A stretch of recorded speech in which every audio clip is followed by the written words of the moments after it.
you make me.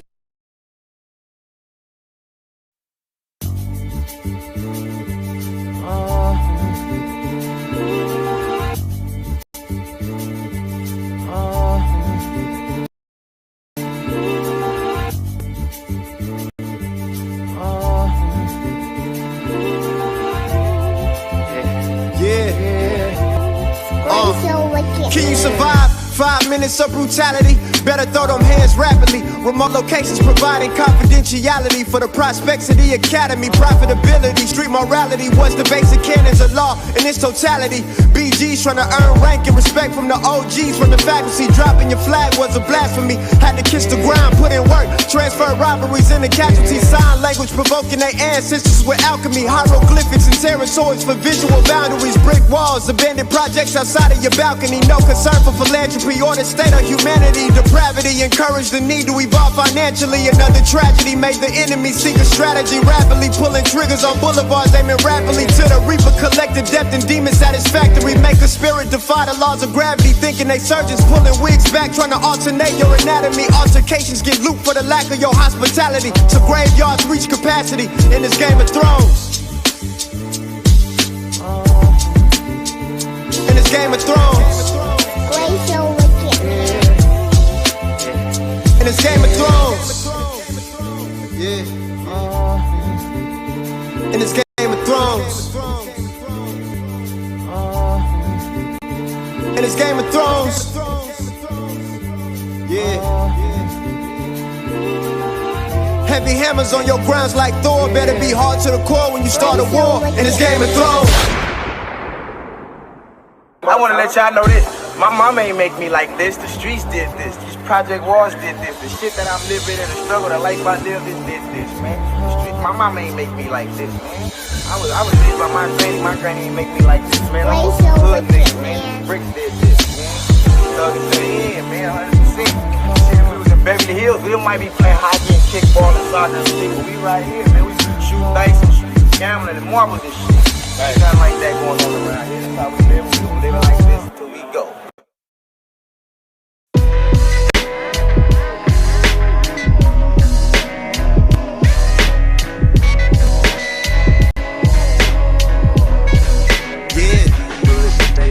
No, you never heard no type of shit like this before, but it's okay, cause I'ma show you what I got. I've been flowing ever since the G, and I ain't gonna quit until I get the rollie on the rocks. This is what you call a seasoned vet, a decent check is what's required.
All right, Mark, we're live. We are live. Live Give me at give me 1 second to hook up Mark's mic. 5. Mark, come here so I can show you. Live at 5. Let's see. Southside DMG, what's going down? Let's see. Montserrat 163 was going down. Chris Blue 20 was going down. What's happening with y'all, man? How y'all feeling? They getting some shit fixed up, you know, getting it copacetic and doing their daily due diligence, you know. Oh shit, we got Monsterrat in the fucking chat. Monster Rat in the chat. You say what? Yeah, I can hear myself. Oh, can you turn off that fan? Thank you. Yazerski. Thank you. All right. Cheers, brother. Cheers, sir. First podcast of the year. Welcome, everybody, to another wonderful episode of On Tap. I am your host, Carlos Diaz. First podcast of the year? Man, everyone canceled on me in February. Not canceled, but rescheduled. You know, we rescheduled. Everyone had to reschedule. That's true. You can't account for everything. Yeah, that's true. Chilling with me today is my boy, Kevin Durham. Yo. What's going down, ski? Before we get started, I want to just because I haven't podcasted, like I said, all year. So for my podcast listeners, I'm on Twitch now, guys. Yeah. So come over to Twitch. We are live right now. There are people watching us on Southside DMG at Twitch. So go to Twitch, Southside DMG. You can find me. I stream radio shows. I do mobile games. And yeah, it's a lot of it's all the non-directional shit you love about me. Yeah. I just celebrated a birthday last week. I am now 29 years old. Oh, happy birthday, man. Happy born. Thank you, bro. Last year of my 20s. Yeah. I'm not going to ask you how old you are, but 31. 30. Okay, Yeah, shit. I love it. I'm like Vlad now. I'm basically Vlad now. I got you. Yeah, there we go. But yeah, so you're 31. Then how did you celebrate the last year of your 20s? Pre-COVID, so that's cool. Me personally, I don't celebrate my birthdays. I don't really either. Yeah, I don't. Unless people ask me, "What are you doing?" I'm like, "Well, what do y'all want to do?" Yeah. Like I always, even when I was younger, I never really, had the will to celebrate my own birthday. But I always tell people, like, if I can't, like, what can I do for you or do something good for yourself? That's always been my thing. Cause I've always, especially in adulthood. Yeah, of course. If I want it, I get it. Of course. If I can afford to get it, and I'm not somebody who asks for things. If I ask you for something, definitely don't ask for anything. If I'm asking for it, I absolutely need it. Absolutely. Yeah, exactly. And even if I absolutely need it, you know what I'm saying? I'm stubborn. You know what I'm saying? So it's like if I'm asking for it, that means I've exhausted every other resource. Yeah, before possible. I had to ask. And I usually get what I need. Of course. Before that happens. Exactly. No, I definitely feel that. It took me until I think 25 or 6 to, it's cool to, I'm not trying to party that hard anymore. No, not at all, man. You surround yourself with people that you actually like. Exactly. And I hate to say it's more for them than it is for you. That's usually how I feel. But I'm like, when I look around the room and I see all the people that I actually love, I'm like, okay, we're having fun. Right. It's not really about me. It's about the time. Exactly. And then I got a little older and I was like, well, now I don't even really want to do that. I want to do good things. Yeah. And so this year I did a stream and we raised money for a children's hospital. Oh, that's dope. That was cool. That was fun. And I had a good time doing it. I started drinking beers for the kids. Yeah. started drinking a little beer for the kids and it was a good time, And, I mean, that's good vibes coming out of your body. As contradictory as it sounds, your mind is on them. You're drinking and, drinking brings good vibes out of you. Sometimes depending on what vibe you in, but. Oh, we in the cracking vibe now, boy. Exactly. So, as long as it's good vibes, it's being transferred, So, exactly. No, yeah. And so, I mean, even then, like, even when I was doing things like group gathering, like it always had a higher purpose other than myself. Like we're not getting together for me. We're raising money for something. We're doing something else. Yeah. Or back when I had like my t-shirt company, we're raising money for my t-shirt company. Right. But stuff like that. Productivity. So, yeah. Make it productive. Because after a certain age, and that's what it is. Yeah, you don't. that shit gets kind of played out. If you're not rich, at least you're not on the sandbox vibes to where it's Right. like, you're doing what you were doing when you Right. were 18. You got them bills. You've been Mhm. getting them for about 15 years now, Right, right. or less. So, you're trying to keep the lights on. A lot of grown vibes. Exactly. Yeah, exactly.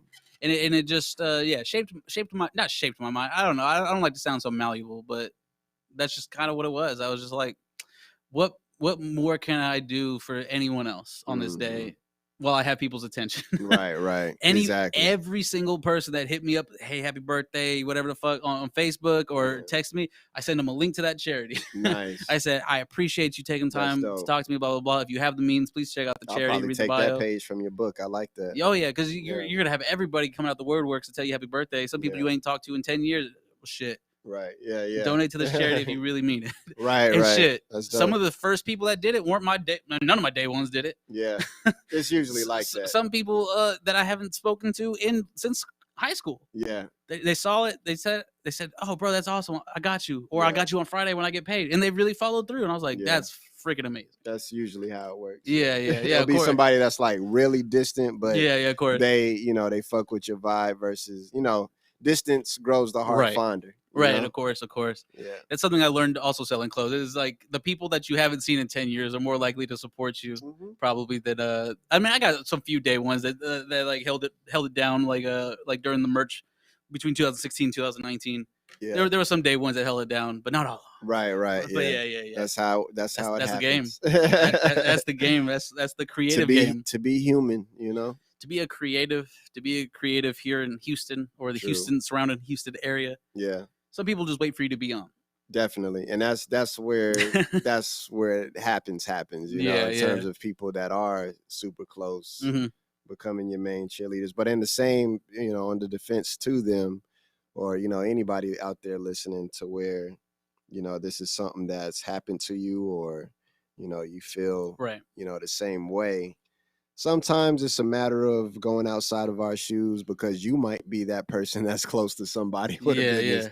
And then, you're doing the same thing. So we don't want to be hypocritical, but, it's all, when you're close to somebody, that means that it's going to require more from you. You're more like on their team versus being, a cheerleader or a fan, the closer they are to you. So they don't necessarily feel like they have to. Right. You know what I mean? Right. And as a businessman, whatever you're doing, right. I always preach to people, you need to stop what you're doing if you want the people closest to you to be your bottom line. Right.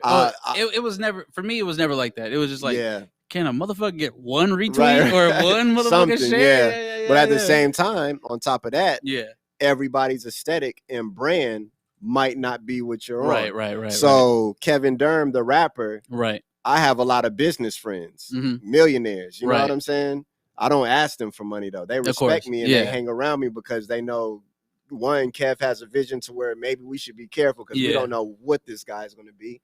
He could surpass us, or, just to respect that, money isn't necessarily my motivator. It's ideas, creativity. And of course, when those things come natural, the money comes natural. Of course. Yeah.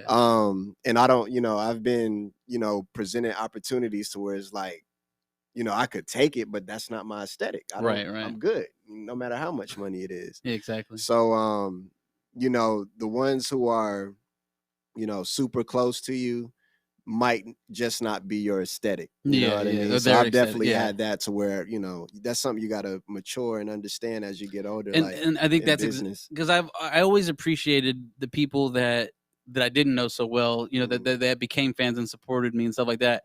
Yeah, I think that's just part of growing up is expecting less from people.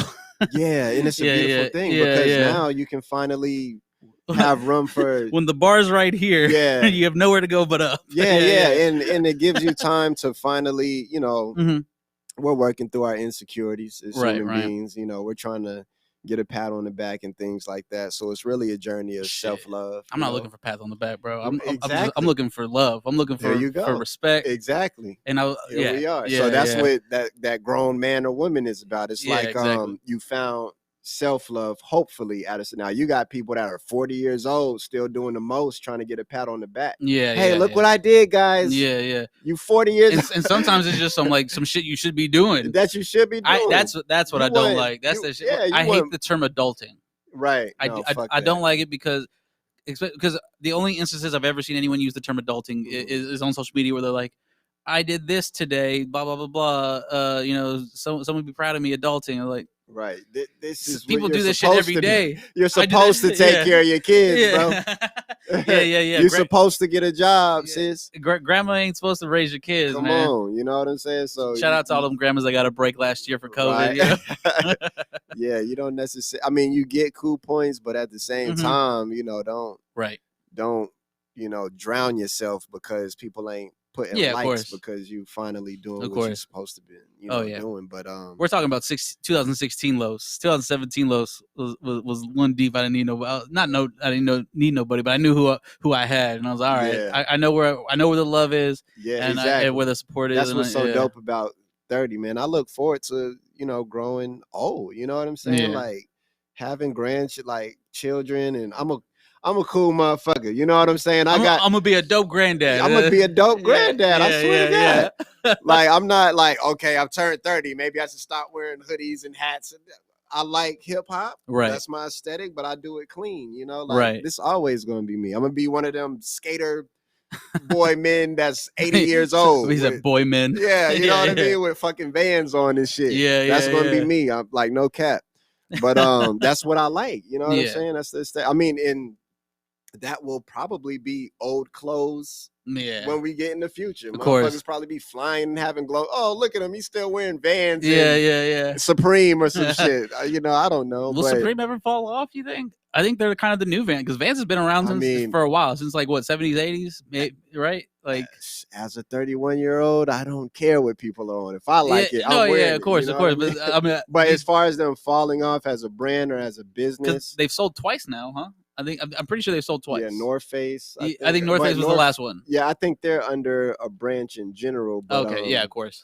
Of course. Any big money is also owned by bigger money. Exactly. Yeah. Whoever owns North Face, they got all of that shit. But, right. But I mean, things happen. Time changes. So if they can keep up with the Joneses, then they'll succeed. Only time will tell. I think simplicity is always important. Right.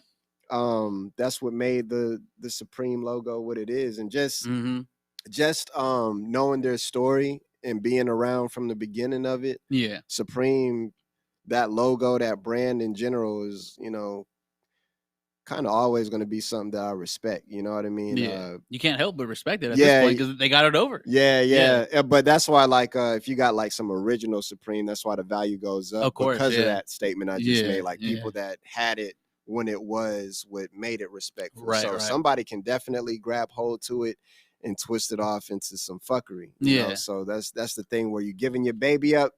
It's dangerous because you might be giving your baby up to fucking to bad hands. Exactly. That's where those OG. If I am wearing Supreme, it's an OG for sure. Facts.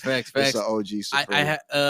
I felt like this that sense of shit, what we're doing might be bigger than us, and it's so stupid that I felt this way. But I was on eBay and I was like, I wonder if anyone's selling our stuff on eBay. So I looked it up and I found one of our old hats that was worn to shit. Yeah, selling for $30. Yeah, we sell them hoes new for about 20, 25. Oh, shit. But I was like, oh my god, bro! And I messaged the guy. I was like, hey, bro, blah blah blah. Where'd you find this? I was just curious. Oh, I found it at a shop in Austin. Blah blah blah. I was like. Yeah. That's really dope. I mean, you're overcharging for it. That's very dope. And someone bought that hoe, so someone bought that hoe used. Because you're buying it's art. It's clothes art. So that's what. And we didn't make that hat anymore. So yeah. So we got the cease and desist, and we had to stop. Oh, for real. We had this. I can't pull it up. I know I don't have any pictures of it. Got the cease and desist. I don't want to focus on me too much. I will tell this story real quick because it's funny, and I don't think I've ever told it on the podcast before. Yeah. So back before Southside Digital Media Group, there was Southside Collection. Right. It was a brand I got hired to write blogs for, like music blogs and other things. And one day they were like, "Hey, you should start a podcast." Blah blah blah. All right, cool. they basically pitched me my podcast, like the podcast me and my boy had always been talking about, and I was like, well, shit, I got a co-host, we can do this. Yeah. And so they had this this Houston skyline with like the Patagonia. Are you familiar with Patagonia at all? I wasn't before. Yeah. I mean, I could probably pull it up. I don't really. I mean, it's not that important. Patagonia it's a big white people brand. I didn't know what it was until I started working there. Clothing? Yeah. And so it was like the Houston skyline, but in the Patagonia colors. And old boy that owned the company at the time, he always talked about it. He was like, shit, when we get that cease and desist, that's how, and Clint, if you listen to it, these are your words, bro. These are your words. His name? Clint. What'd you say, Clint? What'd he say? Man, when we get that cease and desist, that's how you know we made it. Literally, I could be on this could be the anniversary date, I think, or maybe 2 days ago was the anniversary date of that cease and desist coming through, and he shit his fucking pants. Was it y'all popping? Oh yeah, no, that was the thing, bro. We were popping. So he was right. We were popping. No, but we were already popping. Yeah. We got that hoe, and he sold us the company. He was scared. Oh, yeah, he was scared. He was done. For real? He was done. And Clint, if you're listening, don't act like you weren't scared. But he was right. He was right, but he wasn't prepared for his correctness. He thought he was right because he had the bravado in the but he wasn't prepared for that. Yeah. So but he was right when Judgment Day came. Yeah, he was ready to sell the company. Seen Jesus in the face. Yeah. So we bought the company. My boy Garrett bought the company. He sat me down. He's like, bro, what do you think? Should I do blah blah blah? I gave him the pros and cons and like, well, shit, that's our highest seller. Now it's gone. Yeah. What are we gonna do? Wow. And luckily, this guy right here got a lot of ideas in the brain, and we blew up past that, and that was now our second biggest seller, and shit like that. But how much did y'all make collectively? Once it was all we ain't talking about no money. We ain't talking about money, bro. This ain't no money podcast. This ain't no money podcast. But yeah, that boy was shitting his britches, and when Judgment Day came, bro, he sold us the company as soon as he fucking could. Wow. As soon as he could. Patagonia wrote in the email. He said, blah blah blah blah. Send us all your expense reports and send us the merch you made and send it to us. Wow. And that boy, yeah, he shook. I mean, I don't want to. I almost put him out there. I almost really flattered him. But yeah. We ain't gonna flat you, bro. We ain't gonna flat you, Clint. Clint, I said Clint, enough. You was right. Clint was you right. Weren't prepared for your correctness. What? And so then a year later, we were doing a Make America Trill again with Bun B, and one of my boys comes up to me, that, and he goes, sure. "Hey, what was the guy that used to own this company?" I said, Clint's a fucking idiot for just selling it. And I was like, shit, his loss, our gain. Yeah, sure. Yeah. But enough about me. But yeah, I've never told that story. So what's that?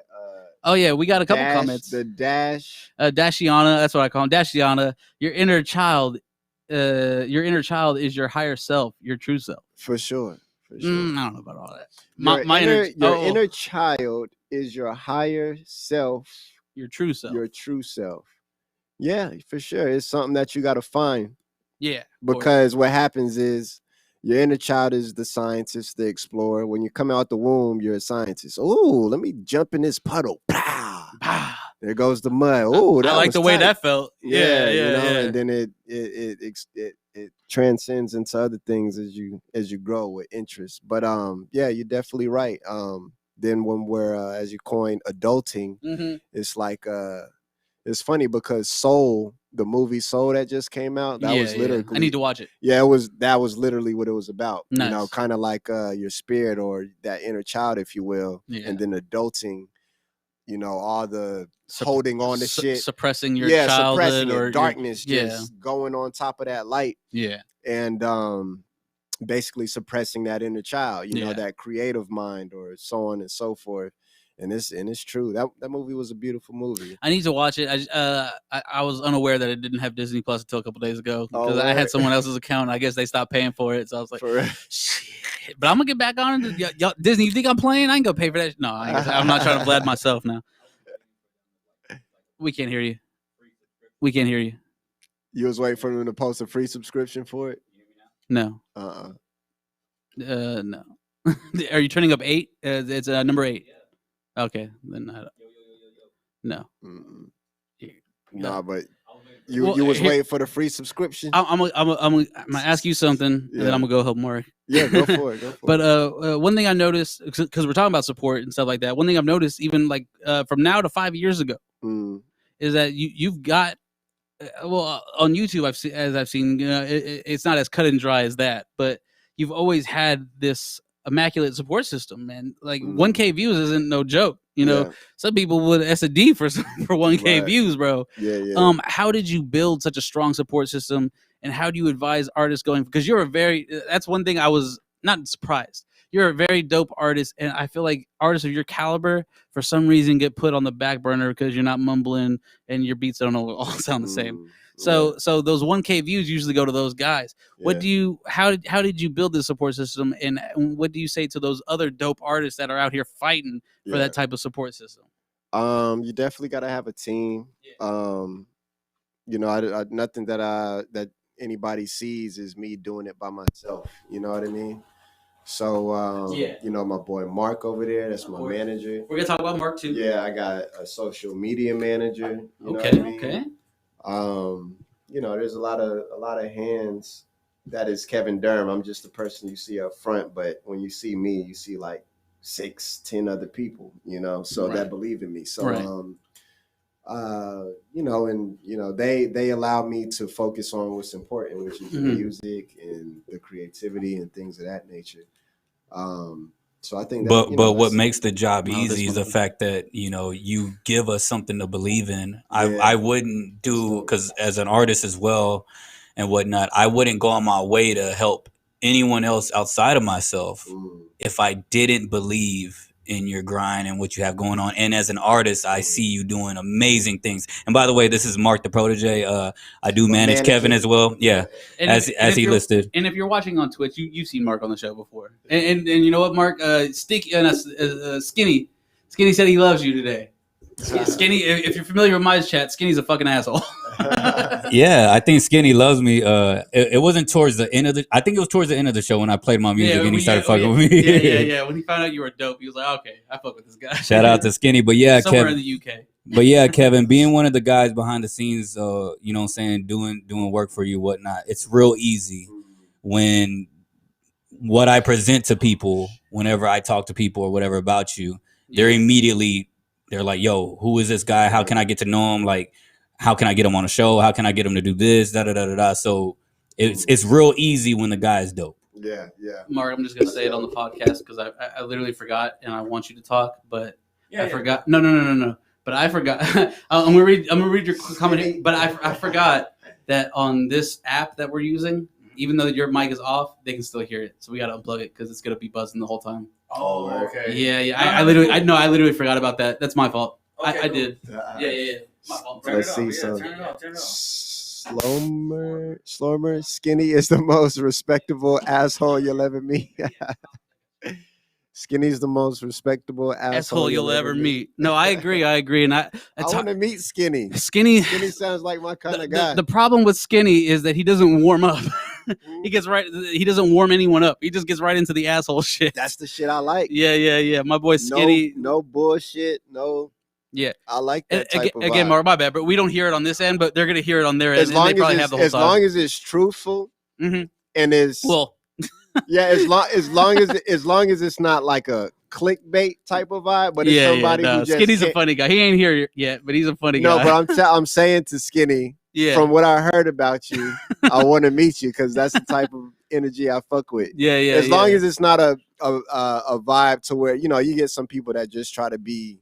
Not literally, but viral for no reason. Just trying to say shit. Oh yeah, Skinny has no skin in the game. He's literally just talking shit. Yeah. As long as it's truthful. He's not a streamer. He's not anything. Yeah, he's an avid watcher. I love Skinny to death. I think he's a VIP in this chat. Trolling is what I'm talking about. Yeah. As long as he's not he walks a fine line. A fine line. He walks a fine line. As long as it's truthful, Skinny, and it comes from your heart, and you can die by whatever it is you say, then I fuck with that. Exactly. So we talked about like why you have that support system. How would you recommend other artists build that type of support system? I guess trusting the right people, or it takes a lot. It's funny because it takes a lot, but it doesn't take much. Like it takes you having a team. That's a lot. So 5 years ago, did you have what kind of team did you have? I've always had good people by my side. You know what I mean? I've always, you know, for me to I'll box skinny, I'll thumb warm. yeah, I was looking at it. No, I was talking, I looked at it and I was kind of laughing in my head. I was like, let me not look at the screen because that shit funny as fuck. I meant to ignore the comments this episode, but yeah, they've been good. Shout out to the audience, man. Y'all funny as shit. But no, I've always had good people on my side, and they're actually the people that's been on my side are still here today. You know, so they just find different. It's more or less the same people 5 years ago. It's the same people. Like literally, it's the same people. If anything, it's people added. You know what I mean? So it's like this machine that believes in Kevin Durham, and they're like, yo, we got to get you out there, bro. Right. You know, it's not you, it's the world. Like the world needs to catch up type shit. And I think that's like the best way to put it, or the best way, because when you feel that type of feeling about an artist where like you can't help but feel like everyone should hear this. Like this shouldn't be a local thing. This should be an everywhere thing. Right. So getting the right, and I'm not saying yes men, no. I'm not talking about yes men. I'm talking about the people that believe in you. Right. The people that are going to tell you when you're right or when you're wrong, or when they think you're right or wrong. Because sometimes you could be right and they're wrong, or you could be wrong and they're right. You know. Yeah. And so it's a grab bag. You know. For me as a person, Mark, can you hand me some Coke? Thank you. As a person versus an artist, but you know, as an artist as well, I think, you know, I'm an easy guy to work with. Yeah, I'm about just adding ideas. You know, whatever idea that I have, just add on to it. Right. You know what I mean? Unless it's something that I don't want to physically move my body to do, that's the only thing you'll really get like a no for, you know. But other than that, if it's like, hey, you should let's do it. What do you mean physically move your body for? Like, I don't know. Like it would depend. Like if it's like because my mental health is the most important to me. You know what I'm saying? I'm not necessarily trying to be famous. You know, if it happens, it happens. Okay, so you're saying your mental health is the most important to you. How long has that been like the priority? 2013. Okay, that's very specific. Yeah. Was there an instance, or that's when I kind of became a solo artist. And I was kind of, you know, I went through a depression a little bit before that, and I went on a spiritual renaissance for like a year. That's when I became a vegan for like 2 years. Ooh. And it was like vegan or vegetarian. Vegan. Okay. Vegan, no meat, no nothing. Vegetables, nuts, berries, fruits, all that for 2 years. You know, 2 years. 2 years. Nice. 3 years unsuccessfully. No relapses, or 3 years unsuccessly. So I say relapses like it's a problem. So well, the first year that I tried, it was unsuccessful. I was like, man, you know, I gotta, you know, I in and out that year, but then I got the hang of like new ingredients and things that I liked. You know? And then it made it easy for me to, you know, do it for it to the point where I used to get nauseous, like where I felt like I got to throw up when I see cooked meat. You know what I mean? Like it became a time where I really, I was connected with nature. Like I was, you know, long story short, I had a spiritual revolution going inside of me. I cried in nature before many times, you know, a beautiful Nature's experience. Beautiful though. Yeah. Like connected to God and everything, you know. To where I became God. God is everything, and it became me. So it was like I got saved, if you will, spiritually. And then I got to get back into the grind of everyday life because I knew what all of this shit is about now. So you know, I don't have to have a facade or an ego. Now it's just I get to just see everything is beautiful, everything is me, and me is everything. You know, I'm a part of you. You know, you created me, and so on and so forth. Oh shucks. Right. So, you know, I'm a part of, if this is a computer, I'm a part of your technology. It's brought me here to you, you know? So it's a beautiful, so when I see dope people, I'm like, man, that's me. You know, that's a part of me, you know? So it gets deep, bro. But that became what's more important. Like, I don't care about, you got to get these numbers, this number, and you got to do this at this. I'm not that guy at all. Super Dave would like to know how was that vegetarian or the vegan diet for you for 2 years? It was cool because again, unsuccessfully. So it was really attempted for 3 years. Give me both sides of the coin, positive and negative. Man, the positive was that if there's nothing but fruits, berries, grains, and stuff in your body, bro, I don't know what it is, but like, you're empty of meat, and all you have is shit that grows from the ground inside of you. So I've had some shit to where I'm hesitant to even say it. People probably won't even believe me, but like I was able to close my eyes and meditate and really transcend on some shit. You know what I mean? But I ain't even gonna go too deep into that because you know. Did you? Well, I'm kind of curious because were you into meditation before you were a vegan, or was that something that you picked up on the way? On the way. Okay, cool. Yeah, on the way. It was kind of simultaneously, you know, because I was getting into I was raised in a church. You know, my dad was a preacher. So leaving, you know, I caught a few documentaries such as The Secret, Law of Attraction, Hidden Colors, which is like it's a documentary based on African lineage. And long story short, they teach you that science was your religion, right? You know, as African man and woman.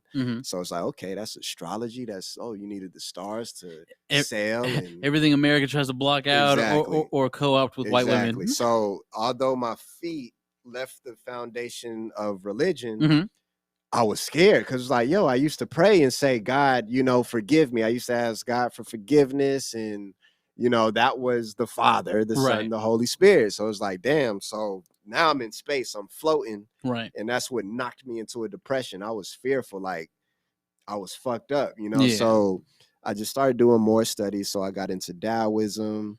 I got into Buddhism. At the beginning of all those studies, did it put you deeper into this depression, or no, or it sat my feet down. It brought me back down. Okay. Yeah, because I know sometimes when people like look into that type of stuff, like existentialism and stuff like that, they either it confirms their beliefs, it can fuck you up totally, or it can it can still confirm your beliefs, but it can also like show you that like even the person, like even the people that you're studying, found the other side of the coin, you know? Right. What I learned was basically my belief system is in a nutshell yin and yang. So what that teaches you, or Taoism, what it teaches you, it's not a religion, it's a philosophy. Right. And it's just simply it's embracing duality. Of course, The devil is me when I need it to be. The righteous God, he Jesus was an angel. Christ, whatever he was to whoever. I don't believe in the Bible anymore, but you know, I feel like it's necessary. And that's coming from a preacher's son. Right. Yeah. So, but you know, I still believe it's necessary. But what it taught was, you know, the Bible was made by basically scientists that's trying to teach duality in a nutshell. Look, there's a righteous one, there's good, there's evil. You do bad shit gonna happen. You do good shit's gonna happen. You shouldn't fuck everybody's wife. You should stick to your own because that's gonna cause some problems. I feel so attacked. on and so forth. But like you know, basic you like that one? Yeah, you like that one. So basic instructions before leaving Earth. So for those who need that Bible, religion is a roadmap to spirituality. So if you need it and it works for you, long as you don't go shooting up shit, hey, do it, whatever it is for you. At what age did you start to separate that? Because I mean, again, I don't assume to know like how you grew up, but like you grew up religiously, right? So because I can't toast you from all the way over there. You grew up religiously. So at what point did you start separating the religion from the spirit? I guess because I would say right now, and I could be wrong. Correct me if I'm wrong, but you're more spiritual, definitely nowadays, right? Yeah, and it's probably been like that for a while now. So what made you go from the religious experience and look at like the practicality of it? Is the practicality like the basis of religion is spiritual? Everything else is kind of lost in translation because you know the Bible was supposed to be transcribed by his followers. It's good because it's hard to explain to a 5-year-old. Hey, there was the Big Bang Theory. Right. Every atom is yin and yang combined, compressed. Everything, you're inside of an atom right now. Right. And if you look at the palm of your hand, there's trillions of universes. Right. That's too hard to teach. Sometimes I get too high and I look up the palm of my hand. For one, that's too hard. Exactly. That's too hard to teach. I'm almost 30. That's too hard to teach people that, you know, might sit at the home all day and watch CNN or watch whatever sitcom. So, you know, you know what? Look, we're going to make this guy named Jesus Christ. We're going to make this guy named the devil. You go to hell, you burn for eternity if you do bad shit. So don't do bad shit. Fine, cool. You know, if that works for them and that keeps them from running in my crib and stealing shit, then please take that Bible. I don't knock the Bible because it's made by people like me and people who think it's made by scientists and people that have the secrets of every indigenous culture, and they put it in the nutshell. You're saying the Bible was made by scientists? Absolutely, it was made by people of intellect, right? So when you get into paganism, and, if you know, you go into the history of how religion was made, and you'll find all of that. You know, I'm not going to get into going into that, but like it was something to definitely keep peace and keep order. Right. So I fuck with it because it was people of intelligence. I always tell people like when we get into conscious conversations, if you met the Illuminati or whoever it is, would you say fuck them or would you salute them? I'd salute. Exactly. So if somebody, I don't know about you. Well, look, but check. But only because if somebody, let me finish. Go ahead, so if somebody said, "Oh, bro, no, fuck them, man," because all right. So what if they said, "You know what? Whoever your name is, who's saying fuck the Illuminati or fuck whatever it is that we believe the powers that be is controlling everything." You know what, Joe Blow, who has a TikTok and one sock on his foot, you tell me who live or dies. You make sure that people aren't running through your mom's crib and fucking her up. You know what I'm saying? You know what?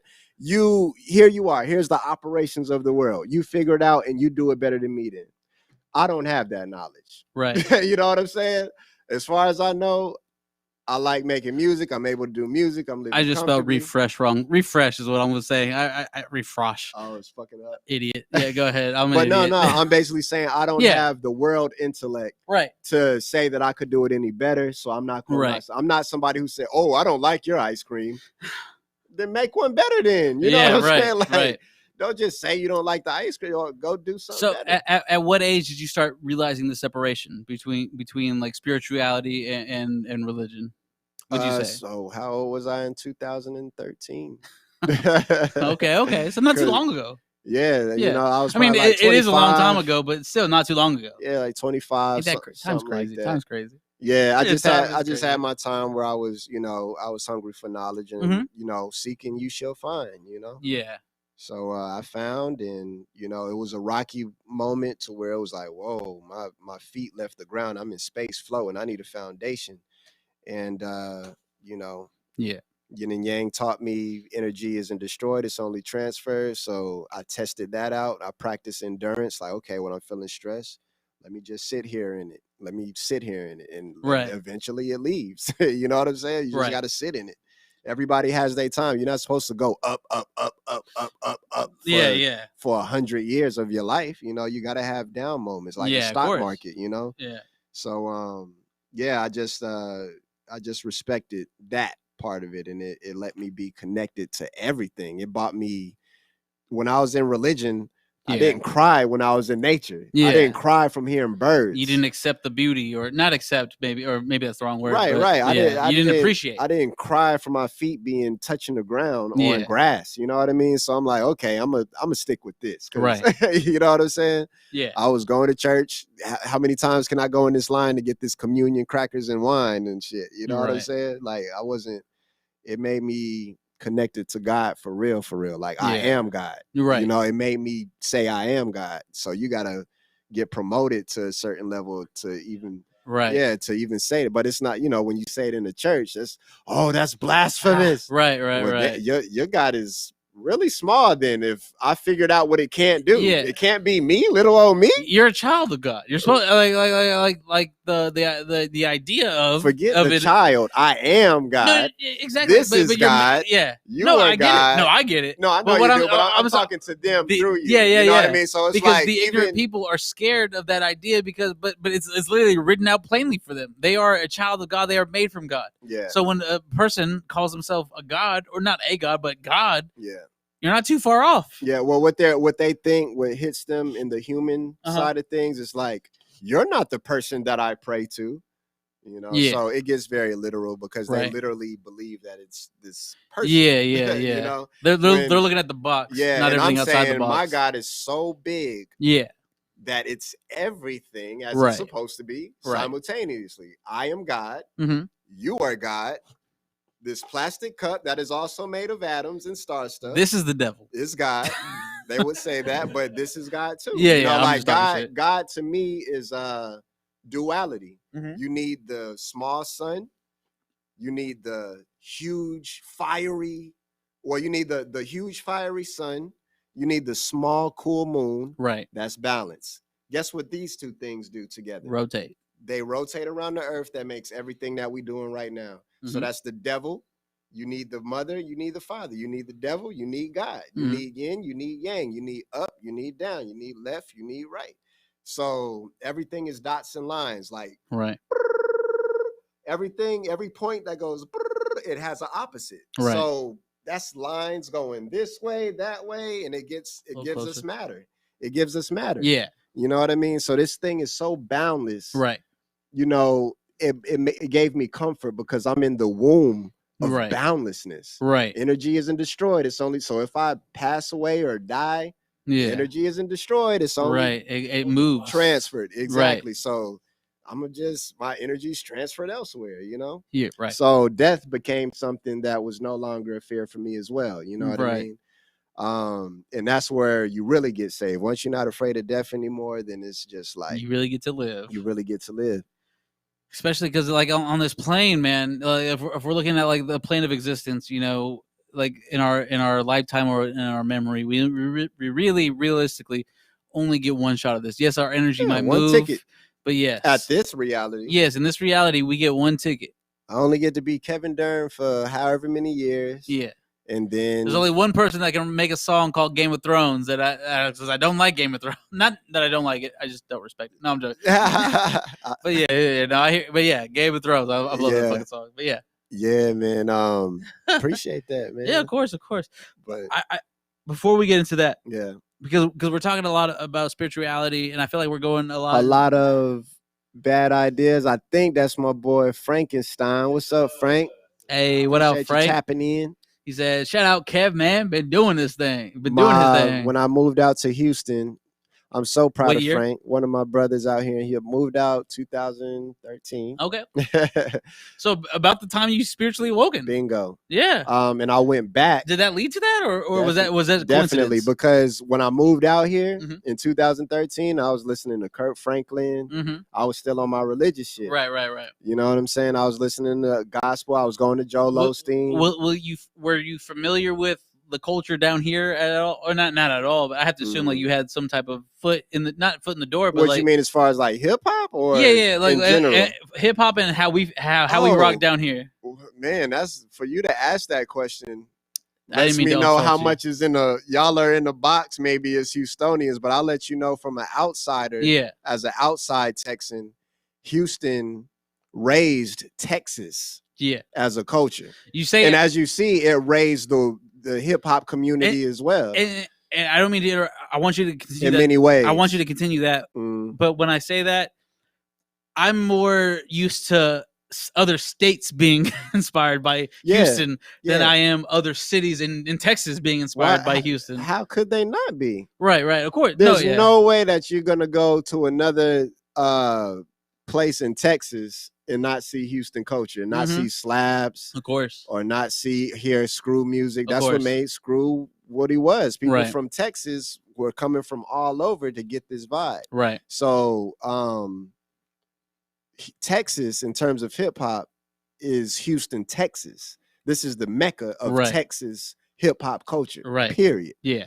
So no matter what you motherfuckers in Austin say, yeah, I've been to Austin. I listen to y'all talk, and I just let y'all talk. I don't know what the new people are doing these days. All I know is in Austin, from Austin to Killeen to Temple, Waco, anywhere in Texas. You're from K-Town. You're from Killeen. Yeah, K-Town, Texas, 254. But not from Killeen, but you were raised in Killeen. From and raised in Killeen. Yeah. So my parents, they were born and raised in Brooklyn. And they moved to Killeen, Texas when I was like 6. There's a brief intermission where you were brought up in Germany, came back till I was maybe 5. I went there. I was in Germany, went to Texas, went back to Germany, and went back to Texas. How was it a military thing? Military. How I was like, how does a family born and raised in Brooklyn or born and raised in New York. Yeah. Go to Germany Yeah. and then come back and end up in Texas. All military shit. So yeah, okay, there we go. Pops was had to get out the hood. I'm an 80s baby, so we talking crack. Yeah, you know what I'm saying? But Pops, I got his go-getter in me. You know what I'm saying? Right. So he made a way. He ain't make no excuses. He joined the military. Had my brothers, my sister, and had me. Met my mom in New York. But needed to make a way. He got kids now, so he joined the military. That brought him to Germany and other places, and eventually it brought us to Killeen. So it was 100% like the will of the military. Like, here's what you need to be. Yeah, we didn't say. Okay. Let's pack it up and let's go to Germany. No. I'm not even stressed about. I'm more stressed about because y'all are from your family's from New York. Y'all go to Germany. I imagine the bounce back would probably be to New York, but you end up in Killeen. Oh hell yeah. No. But the we bounce back about New York in the 80s. Yeah. Hell So we're getting away from New York. Hell we're going to Texas, more so Killeen. I have to assume there's a military base out there, the biggest military base in the United States. Oh shit! Okay. Killeen, Fort Hood. Okay, that's where it's at. Yep. Okay. Every time I hear Fort Hood, I just imagine it's its own place. Yeah. Yeah. It can be. Yeah. It is. But yeah, it was definitely a military move that brought us there. That brought. Okay. Yeah, it was. That's one of the things that make me as an artist, man. Just that my journey, man. Like being raised by Texans thoroughly. All right. In a New York ruled home. You know what I mean? Mm-hmm. So that's a pretty cool mix, That mic's not okay. I'll let you come in. But that's where we would go for that's where all of our family is. So if we're going to visit family, okay, you got to fly from Texas, go to New York. So I'm getting that vibe from my younger cousins that I got to chill with and go around and shit. We listening to Nas, we listening to Jay, we listening to Pun, we listening. Was there like a cultural? Well, I don't know, because you said you didn't really get into like the hip hop shit in Houston up until later in your life. Mm-hmm. So was there ever like an exchange of cultures between like your New York side of the family and where you're at in Texas and stuff like that? Was there ever for sure? Yeah, okay, for sure. It's like it was always just cool to see the Texas culture go over to New York, and I felt so blessed. Like, whoa, these are my cousins, yo. Like. Mm-hmm. These people, these guys and gals are cool. You know what I'm saying? Yeah. They're like, why you talk like that? Like what? I get that a lot you too. Say ball or y'all, or you say y'all. Why you say it like that? Yeah. But what you want me to say? You all? Right. Well, it's like y'all ride cows and horses and all that. Not all that. But but they were so cool to me. My cousins to this day are just so cool to me because they New Yorkers, son. New Yorkers, son. Son. Like, nah, be like for real, son. Like, and these are my dead cousins. Ass, right? Dead ass, son. And then you got a Met on, son. Right? And then you ain't even fuck with the Mets, son. No one fucks with the Mets. And then coming back down, but nobody fucks with the Mets. No, I'm fucking with you. No, it's just a symbol. Yeah, no, I got you. But then coming back down to Texas, know what I'm talking about? Right. And just having all that blended in, right. It made a big difference in me as an artist and just as a person, as a man. Yeah. How I was raised in a New Yorker's home, but I'm living in Texas. You know what I mean? So, that's definitely what they're saying that your background story is insane as fuck. Oh, appreciate that. Yeah. Appreciate that. But shit, back on Frankenstein, man. He was my first music video in Houston, and I want to say his first like real going in depth music video as a videographer. But there was one in particular that he did before me. Right. And it was the way that I found him. You know what I'm saying? Mm-hmm. Like when I first moved out here, I was like, all right, time to get to work. This is what I came out here for. Right. I moved from Killeen to Houston to like really, make something shake as a solo artist or whatnot. So Frank was the first person that caught my eye in terms of his art. Okay. And long story short, we linked up and shit, we ain't stopped since, you know what I mean? So shout out Frankenstein, real brother right there, real day one. I feel like I started this question. Stop me if I asked it. I feel like I started it, but I didn't finish it. No, go for it. because this is back when we were talking about like religion and all these philosophies and stuff like that. Go for it. And stop me again if I don't think I asked you fully, but feng shui. Did I bring up feng shui? Feng shui, no. Okay, yeah, so fuck with it. okay, that's what I was gonna ask you, because I feel like when I watch your videos, even the new videos you have out now, and then compare it to like some of the behind the scenes stuff, or like even getting a look just like in your living space, I feel like feng shui is important. Okay, so it is. Yeah, I feel that. I like getting a good look at like just your personal life, and then like your video setup, especially your video setups now. And even then, when I looked at your video setups back in the day, I feel like there is still that feng shui, but it is more personified now that you probably have a bigger budget, not a bigger budget, but a budget and stuff like that. Yeah. The bag came up a little bit since when I first came out. So it is a concerted effort to bring feng shui to your videos. Yeah. I just try to put me in like my authentic self inside of my art as much as possible from here on out. Okay. I try to make my music be more and more honest. The more that I get into it, because I got nephews and nieces that are growing to be, adults and older children, to where they are looking at their uncle. My nieces and nephews love me, and they look at the things that I do, and that's important to me. So, I want to make sure that I'm representing myself in a truthful way, to where it's something that they can pass down. And be reminded what's in their blood, what's in their bloodline. This is Uncle Kevin. You can do this. You know what I mean? Like you are me. I am you. So be great, or just be creative. Yeah. I really do music and other creative things as a form of therapy, but I put it out there because that's what we're supposed to do as humans. I feel like. When did you know it was therapy? Like, when did you know? Like, since I started rapping. Okay. Yeah, for sure. Because some people start rapping and then they find out it's therapeutic. Yeah, what knocked me into And how old were you when you started rapping? Or when you started taking it seriously? Let's do that. When you started taking it seriously. I started taking it seriously as soon as I had my first rhyme that was given to me by my brother. So my first rhyme was written by my brother, and it was like 2 bars. I remember that. I remember from the Overthinkers. Yeah. So after that, that was the flame that that lit the fire that is Kevin Durham. Yes, sir. And I just didn't stop from there. What really knocked me into a depressive state was being too anxious.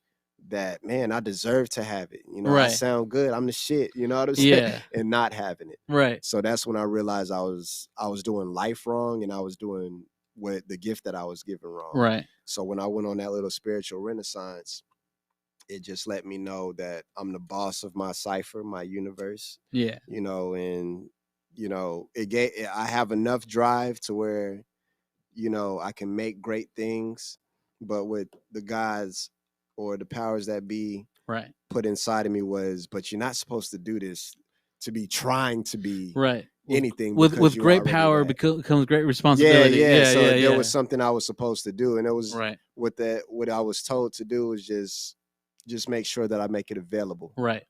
Do it as therapy, because my favorite thing to do is the videos. Okay. I love video directing. When I was with Untamed Click, which was the group that I was with, there's no video that you've ever seen me in that I didn't direct. Right. Okay. Period. Had a hand in, or if any music video that you see of me, I directed it. I say, this is how I want to do it. Okay. So I got 20s and 10s and 30s of videos out there, if you dig and search, and I've created all of them, Right.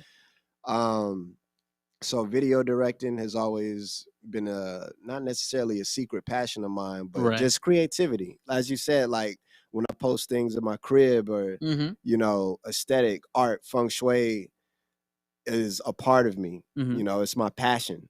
Just to be creative, to do things that isn't normal. I turned my apartment kitchen into an office. Okay. I got neon lights and fake grass wall. Yeah. And it's dope. You know what I'm saying? But helps you continue to be as creative as you are. Exactly. Yeah. So I surround myself with myself, you know what I mean, in my spirit. I want my outside to look like my inside. I want my ideas to be in fruition, you know? And tell me this, while we're on the topic of feng shui, I feel like as I'm watching your videos, especially these new videos, specifically these new videos, you have certain records in the background. Do those records represent, I'm talking about like vinyl records, do those records represent the tone or the place of mind for those videos, or are they just... In terms of the vinyls? Yeah, the vinyls in those in these last couple of drops that you've had, yes.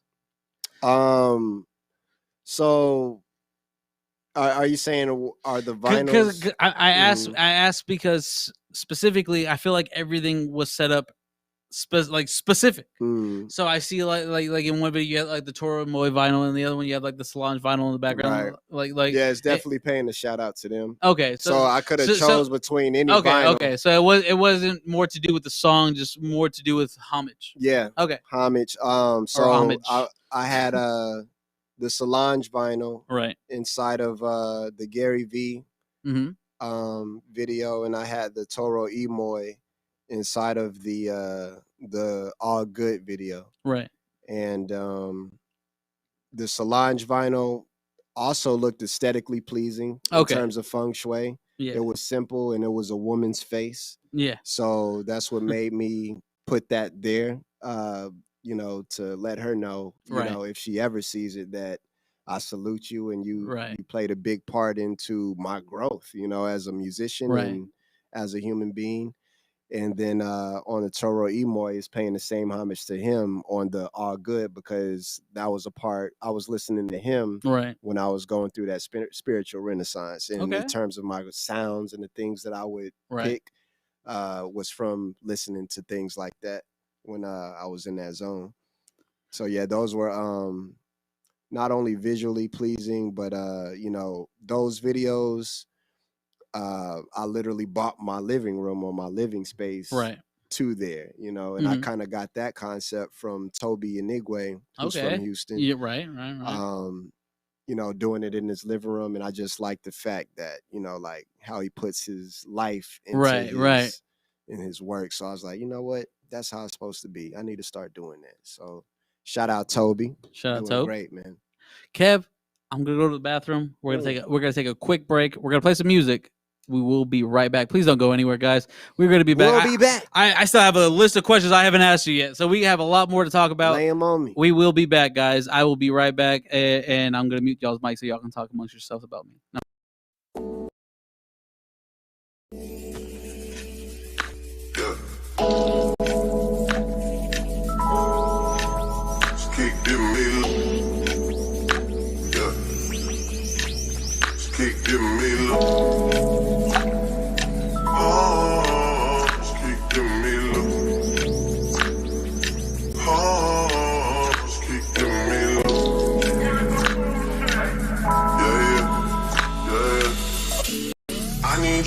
Beside me, if you oblige me, I hang it up and I never come out of retirement. You should just sleep on it, you shouldn't doubt me. It would be different without me.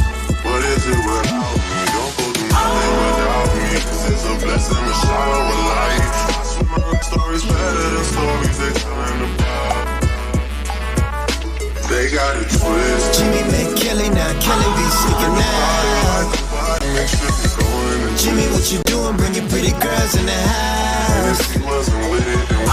Daddy find out, he gon' suck it right in the mouth. But you don't ever listen when I tell you. I wish you'd understand, I'm trying to help you. Something in the stomach, man, I feel it, I can see it. You're not even listening, you tripping, man, get off the couch.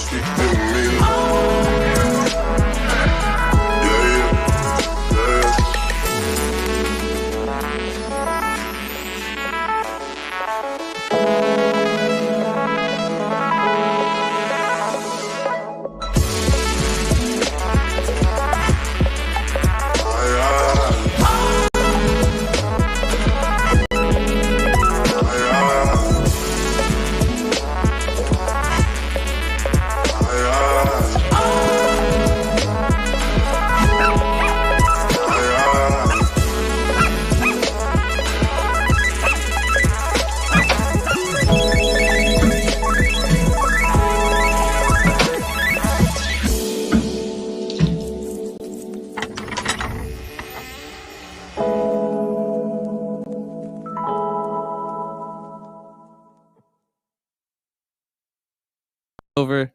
This song is over. We are back. We are back. We are back. Don't think I didn't wash my hands because it was real quick. I did.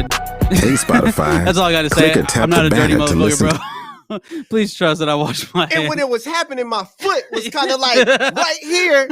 And she said, I love it. Look, I see some comments. I see Rap Geeks right here ask, how does your family feel about your spiritual beliefs? You know, being a preacher's son and all. What was the Thanksgiving table like for you when they found out you were more probably spiritual than you were religious? Good question, Rap Geeks. Good question, Rap Geeks. So it was embraced, man. They supported it. That's real. And my pops, like he didn't leave the church. He was a preacher. I was a preacher's son, preacher's family. But what was he religious in the middle? Because yeah. Okay, so he was okay. I say, was religion something Bible he found? in the gun. Okay, was religion something he found after the military, or was that something he always held on to? Yeah, I even remember, man. I gotta find it too, but I even remember we got this family. There's this video, to where he recorded himself, right, to videotape when there was videotapes, and he was back in the day. We're talking because we have a couple of young listeners. Go for it. We're not talking about DVDs. We ain't talking about files. We were talking about literal tapes of video. Yeah, it's in you. So I remember we got a family video somewhere around where I love that video too, where he's talking about where he got the calling to be a preacher. Right. And he, duplicated that video and he sent it out to like a lot of our family members. Right. And sure enough, that's when he started. It's a beautiful video too. I wish I gotta ask my pops about that so I can find it. But yeah, he just talked about, how he got his calling or whatever. And from there he started doing it. And in terms of the question, Rap Geeks, so no, they embraced it, man. Like, and this happened when I was like 25. So I'm the last of the Mohican. I'm the youngest out of 3. Okay. I'm the youngest out of 3. So I had enough time to watch my older brothers. Out of how many siblings? 3. Okay. Well, so me, including me. So my brother's the oldest. We all got each other by 4 years. So my brother's the oldest. Second oldest is Kenyatta, my sister, and then I'm the youngest. Okay. So I got enough time to experiment and watch everything from young and get opinions from people who experienced everything else. Mm-hmm. And as I got older, I got to form my own opinion, And it's great that they respected that, because a lot of religious really families they was really will not. Yeah. In fact, if it doesn't fall in line or fall into the realm of their beliefs, they'll then it's throw you to the tantrimony, side. definitely. Yeah. So my father, he's still in the Christian faith, and I respect it. What people don't understand is it's all the same shit. Yeah. You know what I'm saying? It's just translated different. So me and my dad with my finger, fuck off. Go ahead. Pinky up. Yeah. But it's all the same. So like, I can still go to a church. I still listen to Kirk Franklin. I still listen to some of my favorite gospel music. Okay. I remember I'm God, so now everything is me. As long as the vibe is good, you speak in positivity, you represent me. Right. You know what I'm saying? Like us. Exactly. Because we're all God. Exactly. Right. Whatever, and that's still nostalgic. I'll still say you believe that, right? We're all God, right? We're all God. Everything, when you open your eyes, right. Everything's made of atoms, right? Right. When you look around, you're looking at the inside of an atom. Right. So the things that we call inanimate, these are made out of atoms. This is alive. You know what I mean? But our human brains, we're so egotistic as people that no, this is lower than me. This is a bottle. This isn't nothing. No, we demean everything that doesn't have fucking 5 fingers and a purpose, or a self-derived purpose. Is that we're egotistic, man? Right. We truly believe we're the center of the universe, as we are. Like in many ways, simultaneously we are and we're not. We're the center of our universe. We still don't. We still, and this is something we talked about today on our main stream or our other stream today. Is we don't know where we lie in the ranks and folds of the universe. I was willing to bet today that we might not be the smartest or the dumbest race. We're probably in the middle somewhere. But check this out. There's probably some dumber aliens than us. Just to add on what you said. Yes. Damn, I had it, but I dropped it. I had it, but it was so important. It was so important. I wish I could have laid it down, but I forgot it. But hey, That's time. That's time for you. Yeah. Yeah, beautiful. It's somebody going to get it 2,000 somewhere years else. from Yeah, now. yeah. But 2 minutes or 2,000 years. That's time for you. Yeah. Yeah. So you could have just had the revolutionary thought that changed mankind, but could have. Sorry, y'all. Dropped it. It's that Kraken. Goddamn Kraken. Blame it on the Kraken. Yeah. But yeah, man. Everything is you. You are everything. Everything when you open your eyes is a part of you. It's an extension of you. You know, the butterfly effect is real. You know, everything that you do changes the course of the future. No, I'm just showing like everything you do changes the course of the future. Whatever would have existed when this bottle was right here doesn't exist anymore. Right. You just swirled the universe into a spin to do different things. And that is like the definition of the butterfly effect. It is the smallest change will change everything. Everything. Right. The flutter, the quote on the butterfly effect, the movie, that movie was deep, bro. Yeah, it is. Like the flutter of a wing of a butterfly can move mountains. Right. Type shit. And it's true. It's really true. Everything that you do changes the course of the universe. The audience didn't see that bottle. They see it now. They see it now. It's here. But it's been there the whole time. But check this out. We're talking about it. You're right. They're looking at it. Their brain functions are doing different things that it wouldn't have did if I didn't do that. Right. So that's what makes us all gods. You know what I'm saying? All of us have the power to change the future with, our thoughts, our actions. And it's a beautiful thing. You know what I mean? So that should make you what it did for me. It made me be more self-responsible. There's no more, oh God, forgive me. I did. Nah, Kev, you God, bro. So what you gonna do? You know what I'm saying? But does that change the definition? Because I know, like in Christianity, it's God fearing. So you move the way you move because you fear God. No. But at this point where you're at, you are God. So I am God. So you're not moving in a God fearing sense. You're moving as God moving through you because you are God, right? Right. So I believe in balance. Right. So you need kind of both of everything to a sense. In terms of the way that I eat more vegetables and fruits than I eat meat. Right.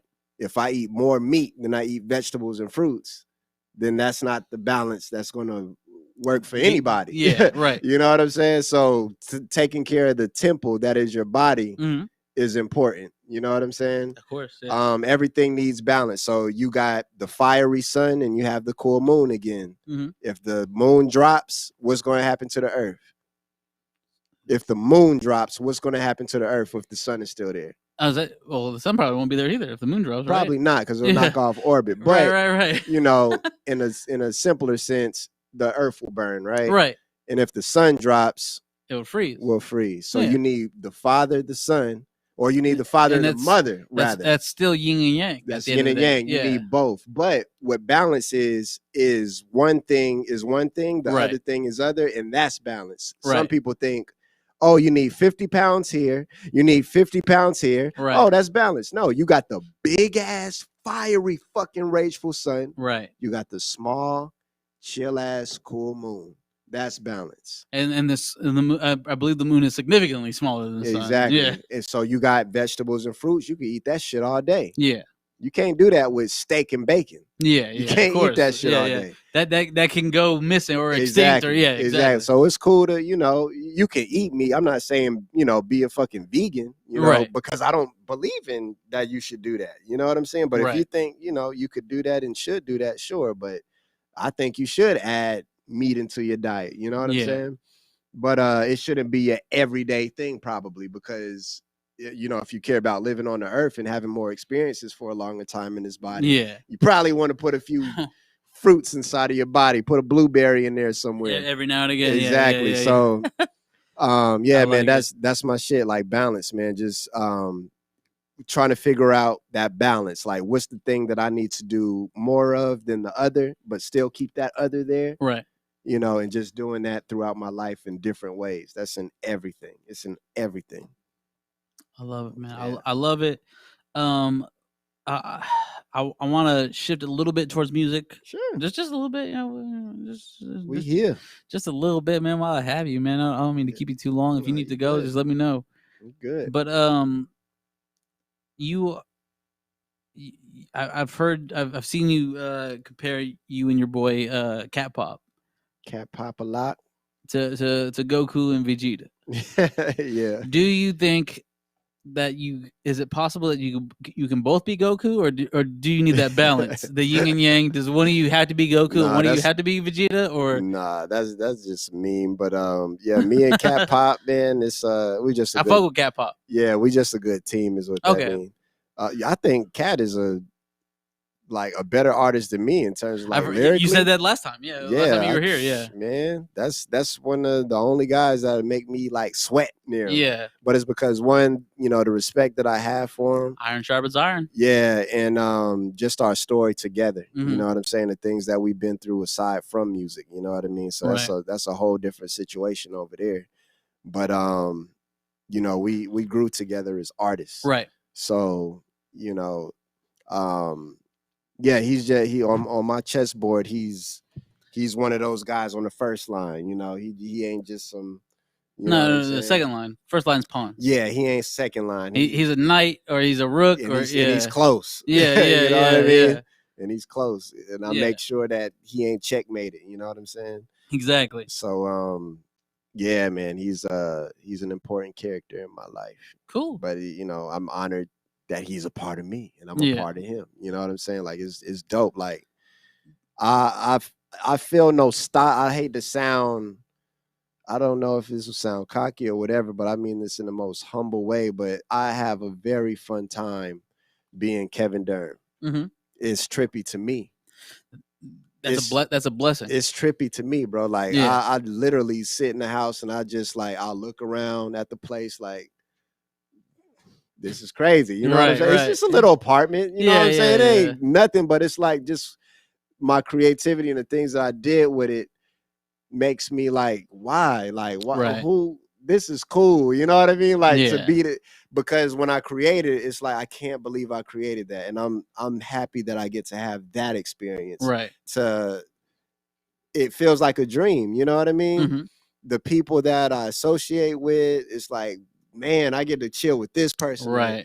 Mark or Cat Pop, or how did I get chosen to have this opportunity? Or the music, looking at the music videos, looking at myself, mm-hmm. I love everything about me. You know what I mean? From the music to just me, period. My mindset, even internally. But I had to get there. You know what I mean? And even in my high school days. So just looking back, man, I think the powers that be. I do an inner prayer. I haven't said there's no outward. Yeah, I haven't. I live in a 24-hour state of prayer. Right. Now that I'm God. Everything I do is by the grace of God or by the grace of a higher being. Everything that I do. Yeah. Everything that I do, every movement that I make is a conscious decision. Right. But it's not, it sounds stressful coming on the untrained spiritual ear, but it's not stressful for me. But everything that I do is a calculated move to my self-health and my mental health. You know what I mean? Mm-hmm. Nothing that I do is out of pocket from a quick calculation. When you do get out of pocket, what keeps you in check? I'm not saying that you do.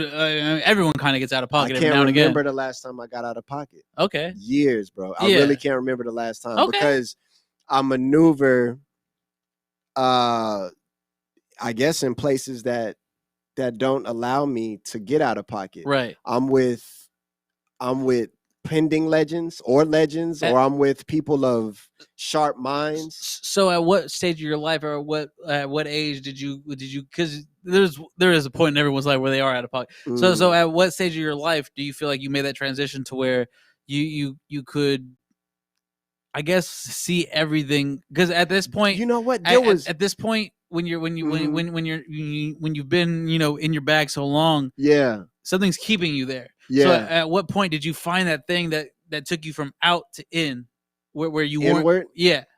Oh, I think I told you that. It was when I came out to Houston. Yeah. Okay. I was adulting. That was my first apartment when I came out to Houston. I always said to myself, "Don't say adulting." Right. Don't say adulting. I'm not going to pat you on the back. We established that, right? Yeah. My bad. But but I mean that in the most negative sense. Yeah. I mean it to not sound good. You know I'm not what I mean? asking for the pats on the back. Motherfucker, I was adulting. Right. Yeah. But when I say adulting, yeah, I do mean it in the sense to where I want people to get away from that term. Yeah. Because it's not good. You know what I mean? When I thought that adulting was a good thing. Mm-hmm. That's a good way to put it, because it is a frame of mind. Yeah, it's you think adulting, like some people think adulting is a pat on the back. Adulting ain't shit, bro. And most people know it's that adulting is the bare minimum, right? At a certain age, after 22, after 21, 22, for most people in the 21st century, adulting is the bare minimum. Right, exactly. Or it's the maximum for a lot of people. Because when people say, "Oh, adulting," sure, you gotta work. You got to pay your bills. You got to pay your debt to society if you like the life that you live or the country that you live in. Right. You got to work for that country. You got to work for that society. Mm-hmm. So if you want to call it adulting, sure. But there's a lot of people that bring it to a sense to where you feel like you can't laugh or you can't be creative or you can't go off on a venture. Or you can't use Baby Yoda hand sanitizer because it's too feminine. I'm not putting anyone on blast, but that happened today. It's but I feel like that's the same level of vanity. Like even not using this hand sanitizer because it has a little kid's character on it, and then everything you just said, I feel like it's all vanity. Vanity is what holds a lot of people back. And I don't want to disrespect, whoever that may have been. Yeah. He ain't decided listening. to make that choice, but I personally am glad that I don't have such cages around me any longer. Right.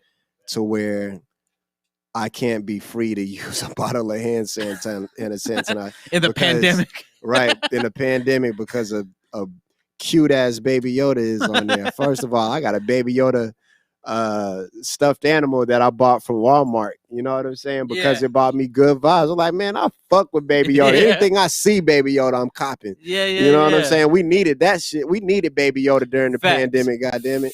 Facts. But 2 seasons, seasons, and I loved every moment of it. I'll load up. Talk about you gonna take Baby Yoda. It ain't just the Mandalorian ready for it. We coming for you. You watched the Mandalorian, right? Come on, so one of my creeping suspicions for the season finale of season 2 was Baby Yoda was gonna get done dirty. And when my wife and when Mob Gideon, our baby, when Mob Gideon points the fucking gun at it and starts shooting, I was like, I don't want to say I celebrated, but I knew at that moment, I was like, I knew it. He's gonna die. And then when it ain't even crossed my mind. I was gonna find the directors and the time machine. I wasn't ready for Luke to be there. I was not. That was the last thing I expected. I expected Baby Yoda. I was like, someone's gonna die. And as we got towards the end of the last episode, I was like, oh, it's Baby Yoda. Yeah. Baby Yoda. Someone has to die. It's Baby Yoda. Yeah. No, Luke came. I was like, oh, that's 1,000,000% better than what I thought was going to happen. They know we wasn't having that shit. I was ready for it. They know good goddamn well. I was so ready for Baby Yoda to die. What? I got to kill you now. Ask my boy. If I could call my boy right now, he would tell you. Yeah. I told him that at the beginning of the episode. Someone's going to die. And then as the episode goes, like, oh, it's going to be Baby Yoda because no one else is set up to die. Ain't even crossed my mind. And then as a business move. Yeah. I knew they weren't going to kill Baby Yoda. In fact, but the season isn't over. They're going to bring Mandalorian But that's back why I thought Yoda. It was a swerve. Because when you look at it as a season move, you're like there's nowhere else to go past this unless they do something drastic. Did I say that right? No. Drastic? Jurassic. One of them. Motherfucking cracking. Let's see what the folks saying right quick. Don't want to put you hold on. You're dead to me. What's that Thanksgiving table? You're dead because you talk about Baby Yoda. No, that's my Nightbot. That's my robot. Oh, okay. That's my robot. Yeah, he only talks shit to me. I promise you that's my robot. Algorithm. And then Eric have a good stream? He's just telling us to have a good stream. Oh, dope. Appreciate it. He's probably streaming right now. That's probably who we're gonna send our viewers to afterwards. Tight. But no, and I just knew someone was gonna. I never thought Baby Yoda was gonna die until the episode kept going on. Yeah. And I was like, well, something big has. This is the last episode. Something big has to happen. It doesn't look like they're gonna fight between the Mandalorian and an old girl for the sword because it was not enough time. I'm looking at my watch and I'm looking at how much time is left. Like, there's not enough time for one of those people to die. And then I see someone. But the season is far from being done though. Oh no, the series is far from being done. The series, no, of course. So how could you don't know that watching it. You know that after you watch it, that's true. Because they set up the spin-off series and the next season. Yeah, true. But you don't know that while you're watching it. While you're watching it, I'm ready for someone to die or for and my show up game was weak. Yeah. Because they build up like okay, Baby Yoda goes to this thing and he prays for the Jedi and one of the Jedi might save him. Yeah. Once that didn't happen in the episode before that, I was like, oh, then he's done for. Yeah. They're probably gonna kill him. Yeah. And I was I don't know, that never. And I am cynical. I was kind of hoping for a lot of broken hearts. Oh man, I am a little cynical. That's okay. Fine. Hey, what did I say? We need that. Hey, bro. That's the balance, right? Hey, bro. Hey, I know we need Jedi. A little bit of you, a little bit of me. Sith shit. Big Sith shit, Wes. Big Sith shit. All right, I was with it. I was with the big Sith shit. Yeah. I was ready for it. You was ready for the Sith. And when Moff Gideon lets that fucking trigger go. What do you mean they blew up the Death Star? And when who's who? Wait, what did he say? He's like, who's they? Shout out Robot Chicken, man. Goddamn. When Moff Gideon lets that trigger go, I was ready. I was like, I feel so bad. I said, yes, because I was like, Baby Yoda's gonna die. It's gonna break so many hearts. You would have been right. It would have broke my fucking. That's not what we needed during the pandemic. It's not. They know that wasn't the right move to make. The way everybody was feeling, we was gonna find that studio. I also feel like they could have. I feel like that was the perfect time to redirect. I feel like when they did, we got off track big time. But when they did like the Luke reveal, spoilers. I feel like that was the time to reveal the new like Luke. Yeah. Not a CGI Luke, like because apparently they're gonna do a Luke series here in the next couple of years. That was Baby Yoda in it. We good, but that was the time to reveal new Luke, not CGI Luke. Right. I feel like, for me at least, because they're still gonna do it. They are going to do a Luke series. They already confirmed it. Star Wars. Then they can't do a whole CGI. Mandalorian, the best thing to come out of Star Wars. Now in the Disney franchise, yes. Since period. No. Since what's the best thing to come out of Star Wars? The originals, the original three. In the Disney verse, yes. Now this is my thing. When we say the greatest, where I measure things being the greatest, it pulls people that aren't day ones. If you pull the day ones and people that aren't day ones, my guy, that's what makes me crown whatever that project is as the greatest thing to come out of whatever that is. So for me, but. Star Wars fans, the day ones, I respect you, I salute you. But just off of human psychology and art and putting those things together, anything that grabs people that aren't day ones, I crown that to be the best thing to come out of whatever it is. I think Mandalorian is the greatest Disney project of the Star Wars universe. Oh, of the Star Wars universe. Got you. That's fair. Because we have three different settings. We have the Lucasverse, we have the Foxverse, and then the Disneyverse. Yeah. I think, and so you talk about Star Wars fans when because I'm a Star Wars. I like Star Wars because I like sci-fi, but I'm not necessarily a Star Wars fanatic. So when I saw the first Disney, but when I seen Mandalorian, I'm a fanatic. Oh no, yeah, Mandalorian. That's easy too. That okay, as well as many other people. I'm gonna break into that. But there's not to cut you out, but there's people now. I watch Star Wars. Like I like the Star Wars series. Yeah, for real. But even then, I still don't consider myself like a hardcore fan that can tell you character on character. And that's fair. I'll say no this. one's asking for that. No one's asking for that. I'll say this. Yeah. I've seen every single Star Wars movie that there is. But I still don't call myself a fan because not a super fan because you could be a fan and be a casual, right? But the super fans, they're annoying. If Star Wars comes out, I'm gonna watch it. Of course. But that doesn't mean I can tell you every character. Let me tell you, bro. The first, not Rise of Skywalker. What was the first Disney one called? Was it Rise of Skywalker? Or no, that was the last one. I can't tell you. So, but I've seen every single Star Wars movie. Before the first Disney one came out, me and my boy, we bought tickets to a marathon, 29 hours. Ooh, oh, you went? Oh yeah. Worst mistake I ever made him. I bet.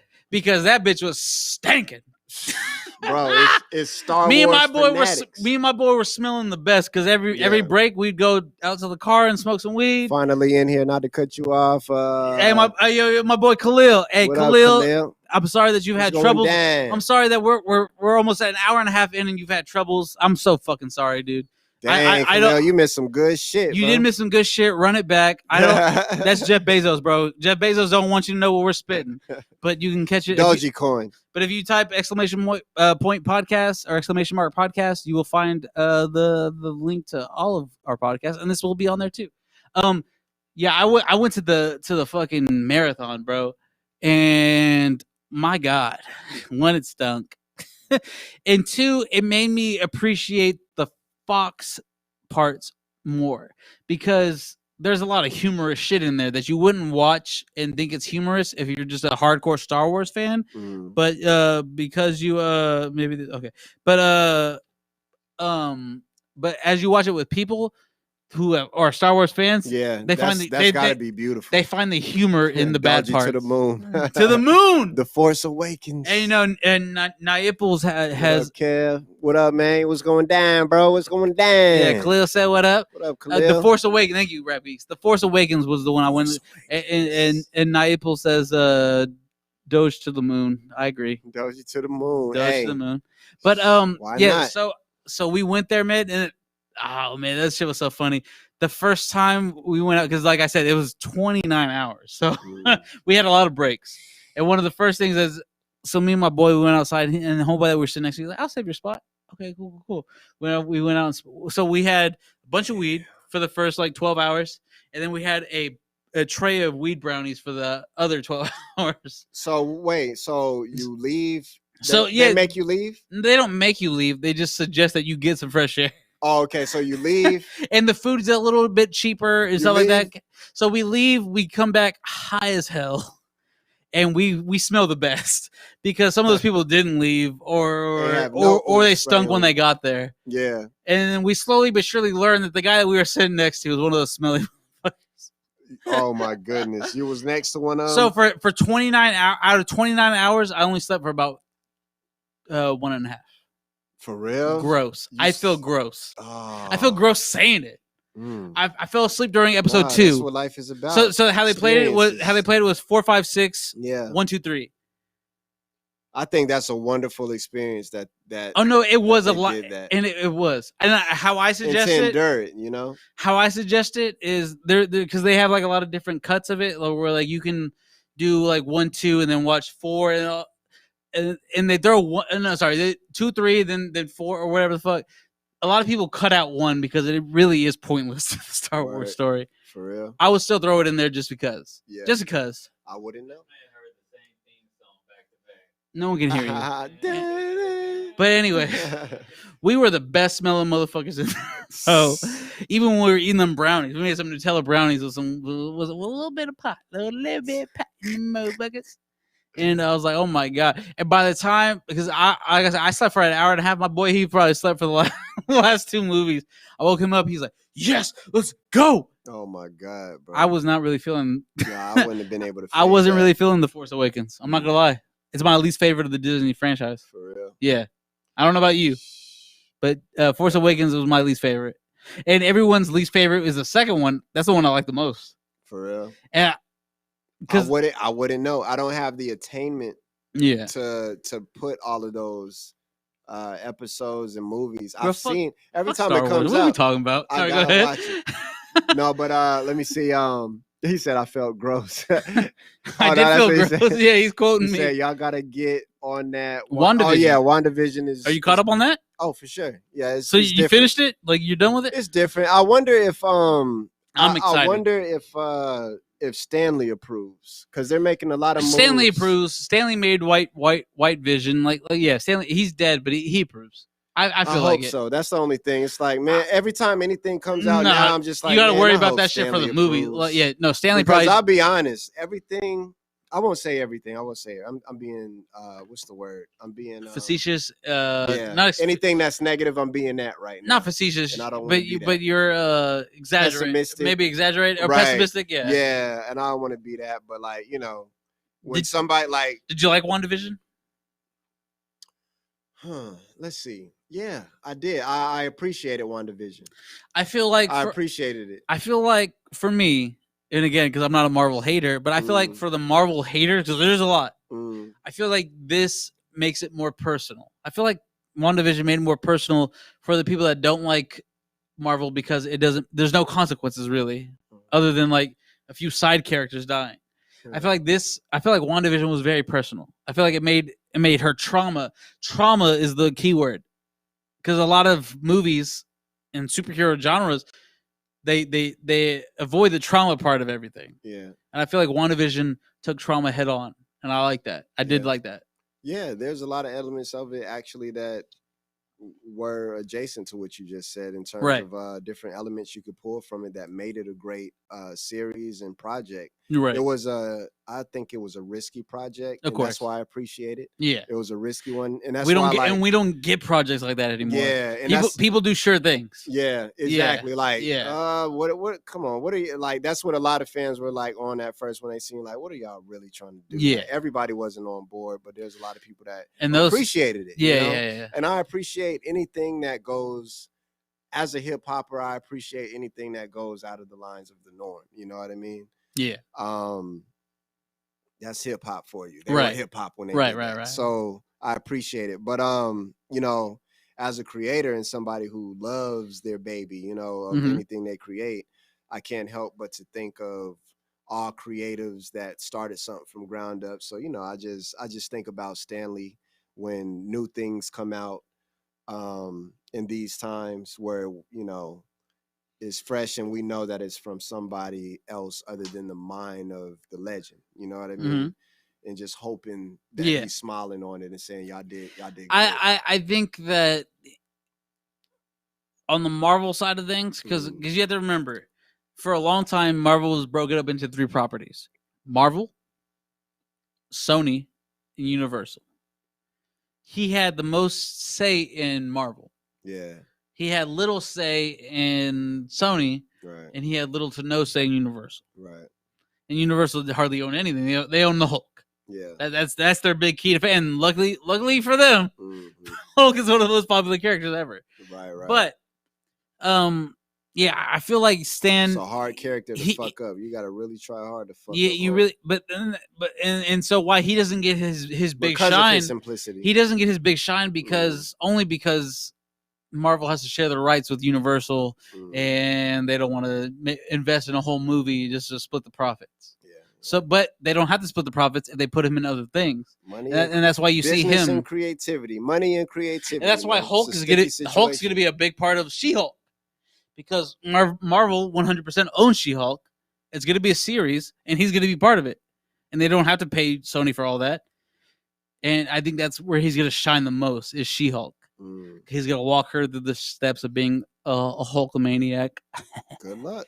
Yeah, good luck. But fuck all that, bro. What are we talking about these big franchises for? Fuck that. I'm a nerd, bro. No.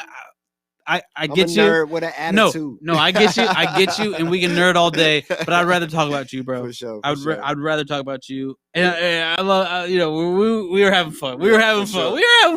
Sure. I'm mad at it. But look, bro. I still got more. We were an hour and a half in. I still have so many more questions. So let's cover some of these. Yeah. Let's see. While we're talking about movies, I guess this is the most natural segue. You said that you're already ready for a biopic.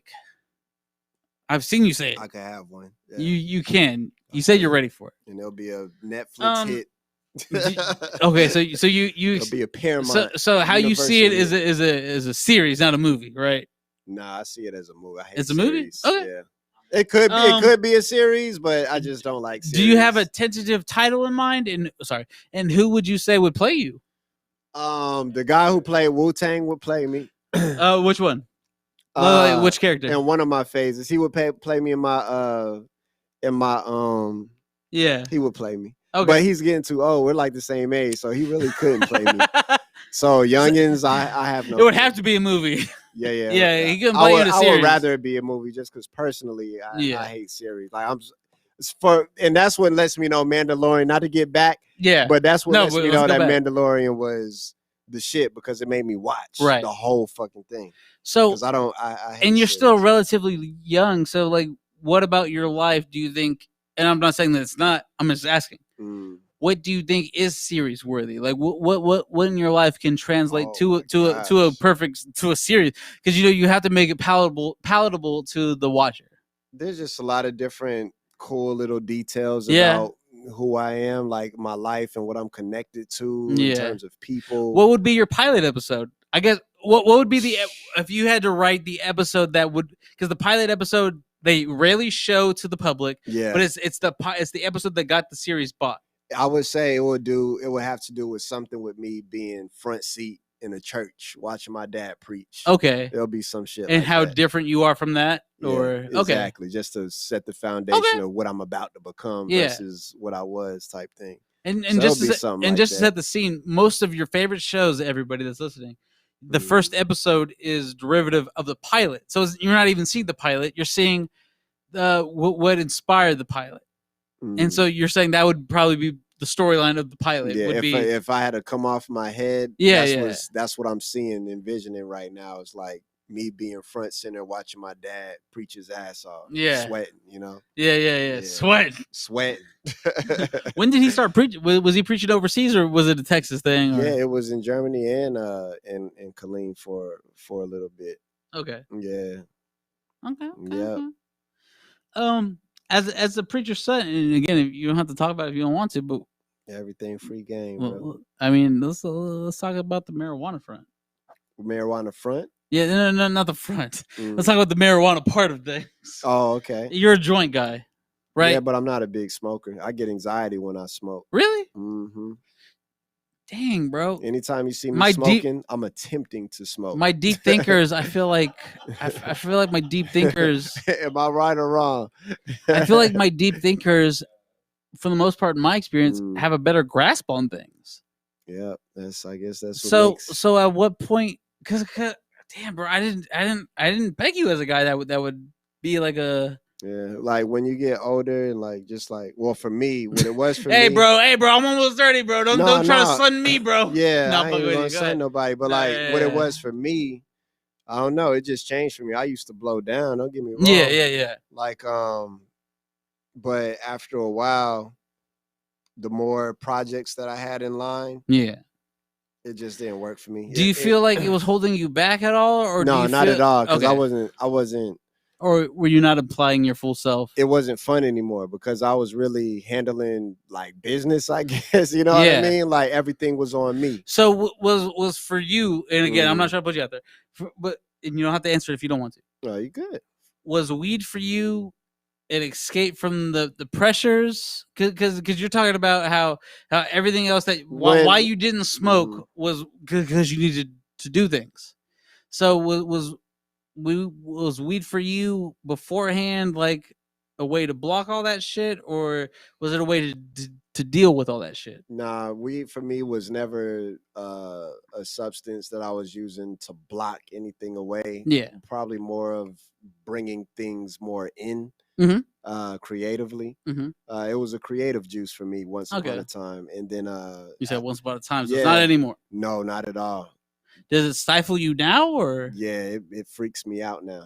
Freaks you out. There's so much shit in here. What freaks you out about it?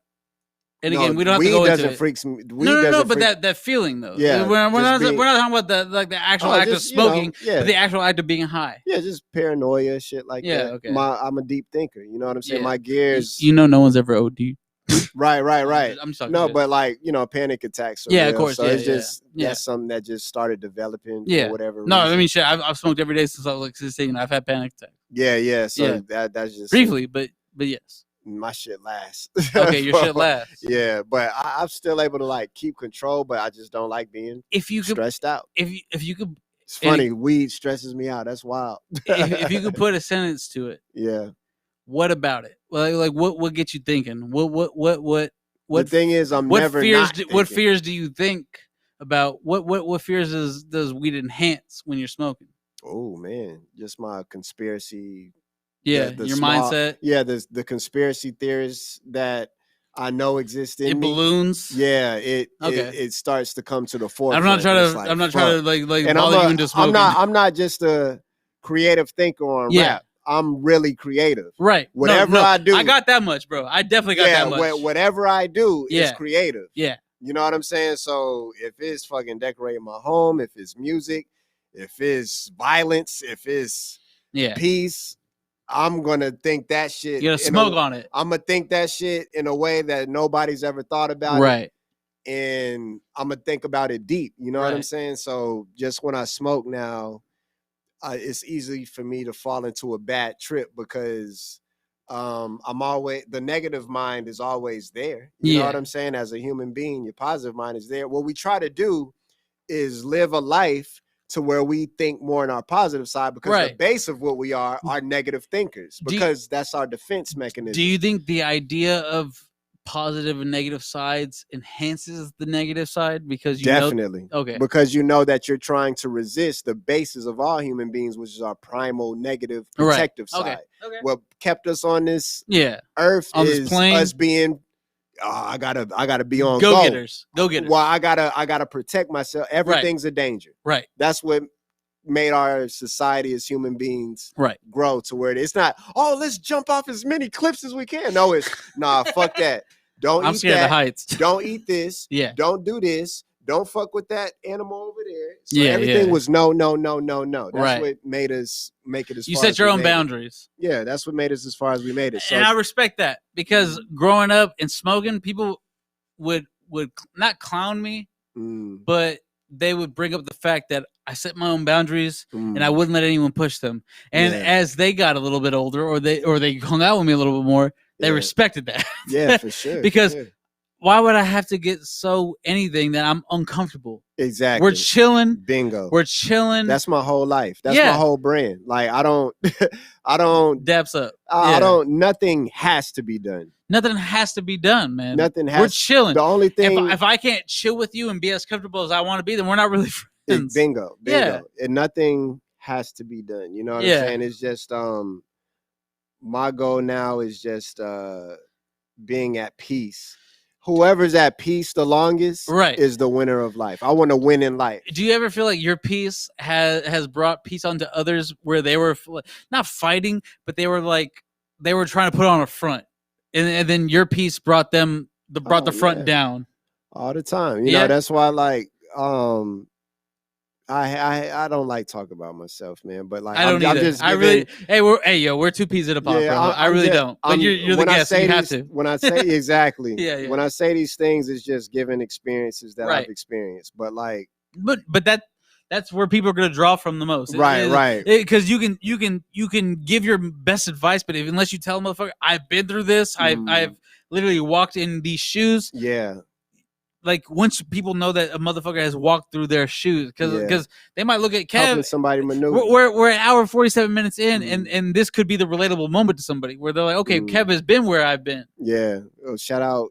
What's my man down here? My man Khalil said, dope interview, guys. Love these talking points. Thank you. Yeah. So that's it right there, you know. But it's I've definitely been in situations to where all it takes is I've had people make some wild confessions to me. Not wild, but just they'll open their heart about what I mean to them. And how much does that mean to you? Because it means a lot. Because they trust you. It means a whole lot. So how many times has someone told you, like, I haven't told this to anybody?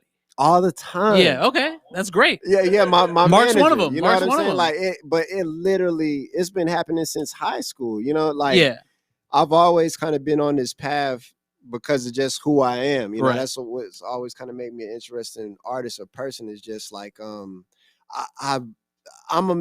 you naturally draw people to you with your honesty. I feel because I feel like I've always been honest with myself, comfortable with myself, and my biggest fan, but not in a way to where it's cocky, but like I feel honored and humbled to just live life. You know what I mean? And I feel like that might draw people that are on that borderline where they want to feel comfortable with themselves, and they see someone like you.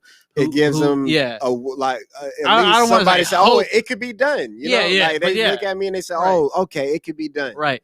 You know, and I've got some wild confessions, man. I don't even gonna go through them from some of them what they've been, but like I'm definitely humbled from them. You know what I mean? Right.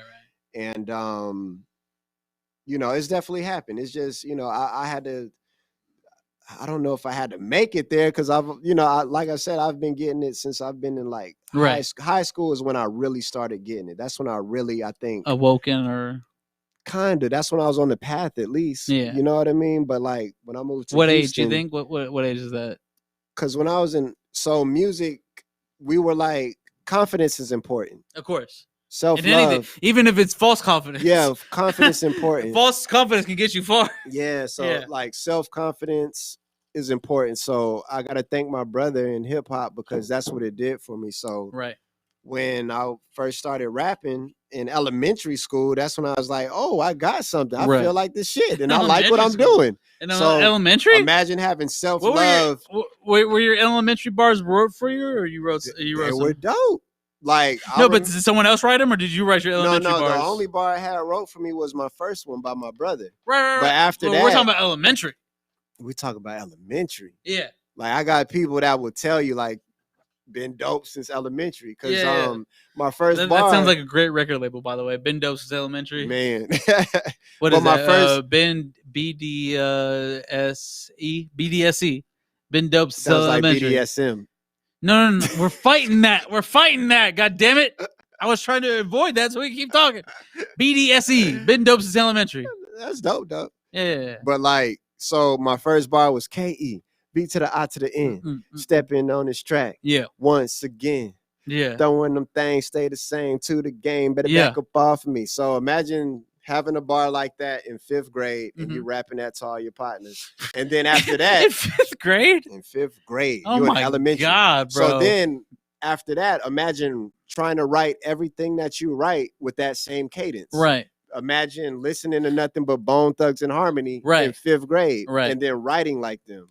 So since 5th grade, especially you're writing for like a quad. You're one person trying to write for like a quad. Exactly. Yeah. So right off the rip, I understood syllables, cadence, so on and so. So that small bar. Did you understand it or did you appreciate it? Both. Because there is a big difference. Both, because I studied. So at that age, deeply. you kind of understood that they're not just saying that to make it make sense. They're saying it because the breakdown. Yeah. So I was obsessed with it. When I would say it all the time. I would tell as many people as I knew when it was written for me. Right. And then I was like, man, I want more. You're like, let me keep this going. And here we are. Here, I'm still chasing that. Right. Mm-hmm. So 30 years or 50, however many years later, but so that gave me self-confidence. Right. That was a gift that was given to me. Yeah. That was the butterfly effect. Okay. It made everything you're looking at right now. True. From my house, my home, my wife, everything that you're looking at right now. Cheers. I'll drink to that. From that 2-bar verse that was given to me. So that's by your brother. By my brother. You gotta drink one. I cheers you, brother. Yeah, for sure. It don't count. It don't count if you don't drink one. I cheers you. Cheers. One more. So that just lets you know how delicate this thing we doing called life is. You know what I mean? Like, don't take nothing for granted. You never know how small of an action that you do can affect, especially a young mind. So especially when we talk about the youth and the kids, like I say, the videos and the things I do now, I'm more conscious about what my nieces and nephews are seeing. Mm-hmm. I wanted to be something that you could listen to. Right. I wanted to be something that everybody can listen. Like, I don't really curse in my music. In my music. Right. A lot of people, they don't know that until I say it. Then they go back and listen. Like, this motherfucker ain't say one curse word. And that's the thing is like, so a lot of people, even a lot of people that do fill the space that how you fill it with bar, there is some cursing in the middle of it. Yeah, you'll see some. You'll find some. Don't get me wrong. No, yeah, but for you, I feel what you're saying. Yeah, but it's not like gruesome, like no, exactly. Like none of your cursing is like the heavy point or the anchor in a verse. It is the transition. Yeah, exactly. It is. It's the rhyme scheme. I feel like if the rhyme scheme allows, you're gonna curse a little bit. I'm literally trying to figure out the most recent rhyme I said to where there's a curse word in it. Yeah. I'm sure it's there. I'm sure somebody could tell me, but I'm hard pressed to find it right now. Right.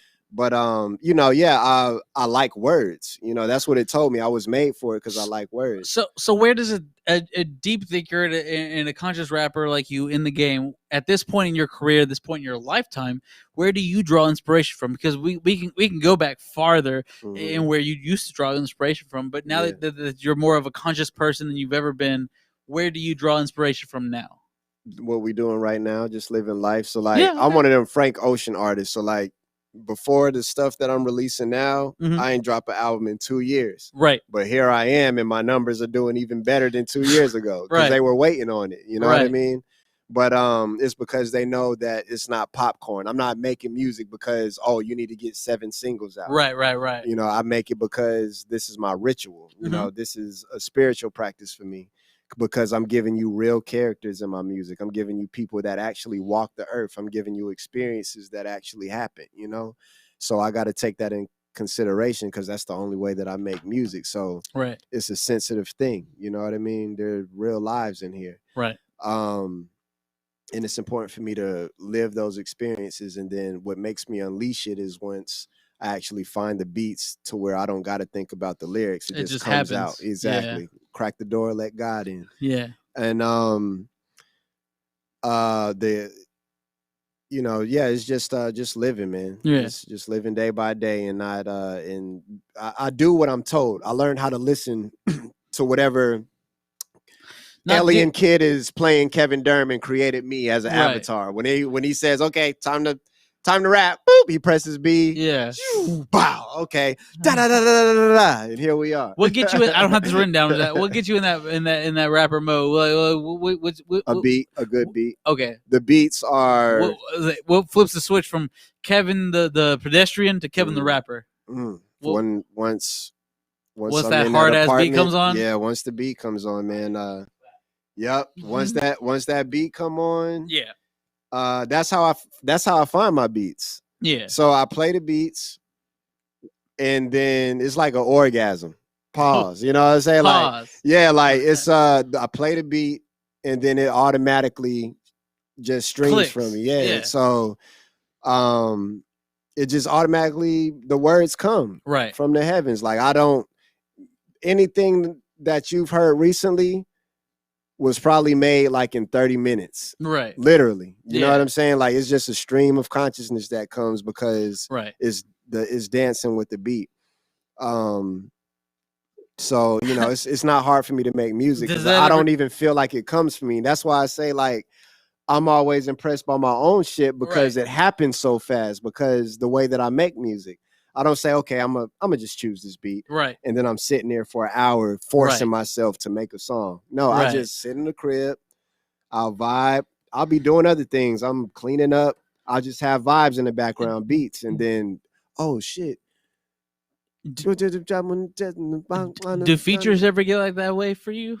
Features? I don't know why, but every time I do features, it'd be the hardest shit. I think it'd be hardest as in the dopest shit. Like, I get you. Yeah. It's like, yo, why can I do? But it's because I get to be a little more fun and free. Yeah. But when I'm making my own shit or project, I'm a little more self-conscious. Do you feel like putting the verse in their hands is like I did a song. I did one with Mark. Where I was like, don't try to flex, you ain't flexible. Hanging with a couple people that's skeptical. About to create a spectacle for them carrots, turn your ass to a vegetable. Got ambition for decimals, condominium, top flow with the sectional. You know, like I get to play around a little bit, you know what I'm saying? Like flex, you know? But my music is more unconscious, so I don't really shout out Pops, he just texted me. But okay. That's the preacher man. But preacher man? Yeah. Is he watching? Are we in trouble? Is he watching? I don't want to go to hell. I heard you say the. Nah, I don't want to go to hell, bro. I'm sorry. I believe in God. Nah, that ain't hell. He way more free. But yeah, like I get to be way more free on features. That's great. I do enjoy features, but I only do them with people like I really, really fuck with. You know what I'm saying? Like you hard. It ain't about the money. It's about like the content and what we're doing. No, I can't do nothing with no goofy. Like respect is coming from a street perspective. No, I hear you. Yeah. And experience wise, like money ain't shit compared to having a lot of respect. You know what I'm saying? So, Kev, bro, I appreciate you chilling so long. I literally have a lot more questions, but we're only gonna ask a couple more. I'm gonna let you out of here, bro. We're almost at the 2-hour mark. For sure. Appreciate y'all 8 over there that watch this. And shit, there's probably more. Twitch is weird because there's probably people lurking, but once you stop talking, coming out. no, not even that. Like some people are probably watching, but because they're not commenting, they're not just throwing the thing up there. Oh, okay, but that's Twitch. We're not talking about the Twitch analytics. Fuck Jeff Bezos. Anyways, not Daddy Jeff, I love you, bro. I'm sorry. you giving me some money. So now today we're changing shift. We're changing focus. Today is 1 year since Texas has been in lockdown and now we're free. How has it been a year? It has now been a year. How has the lockdown treated you as an artist, and how have you adapted? And two, how do you plan on moving forward as an artist here in the free Texas, quote free Texas, where we can do whatever we want, allegedly, apparently, et cetera, et cetera, et cetera. Mm-hmm. So how have you moved this last year, and how has the COVID affected your game, and then how do you plan on moving forward here with where we're at now? The universe definitely smiled on me during COVID. It said it wasn't my time to struggle. I got my biggest bag in 2020. Awesome. Changed my life financially. As a lot of people did. Some people, went down. Some people came up. I was fortunately one that went up. It was a life changer for me. Made life changing moves.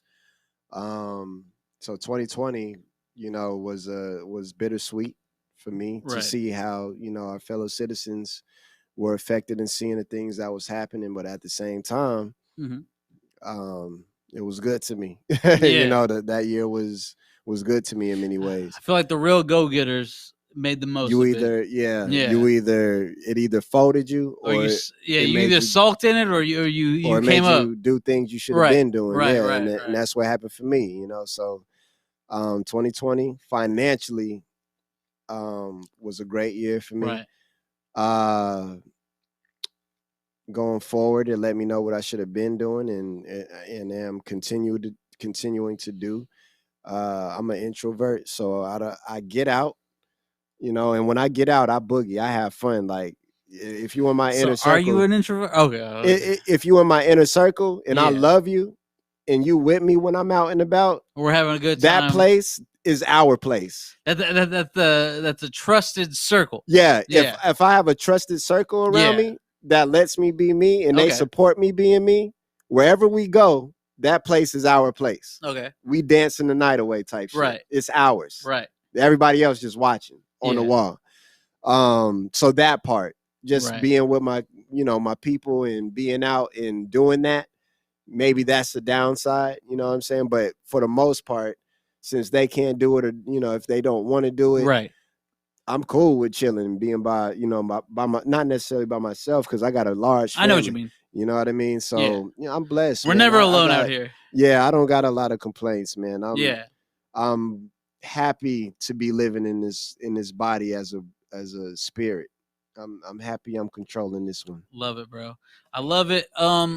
Before we go, I still have a list. That's the great part about podcasts. So I have a list full of questions, but I want to let you go, bro, because we've been here for almost 2 hours. Laptop shut. Shake the mouse. Is it still recording? It's recording. Okay. Mark scared me for a second. we might have to redo the whole half hour. No, I hear you, bro. Just keep shaking. What's that one? That movie with That movie with shit. Adam Sandler. Which one? Andy Dexler. What is it called? Oh, Sandy Wexler. Yeah. He was like, you wasn't recording. I haven't seen that one. That's the only one I haven't seen. I'm an Adam Sandler fanatic, bro. Trust me. I know the movies. You gotta watch. Shout out Billy Madison. You gotta watch. Shout out Happy Gilmore. Shout out all the motherfucking early. Oh, me? That's why Adam Sandler. I'm definitely an Adam Sandler fan. He put his team on. I'm trying to put my team on like Adam Sandler, man. He showed you how to do it. I just do this shit for my click like Adam Sandler. Click and Adam Sandler. Yeah, it all makes sense. For real. It all makes sense. Adam Sandler, a real nigga, dog. Facts. Let's close it on this. And I saw something next time. Yeah, we'll get to we next have time. A part 2 for sure. This is probably already gonna be a part 2 episode. It's really 2 hours and 3 minutes long. For sure. But so I said we could talk about Mark.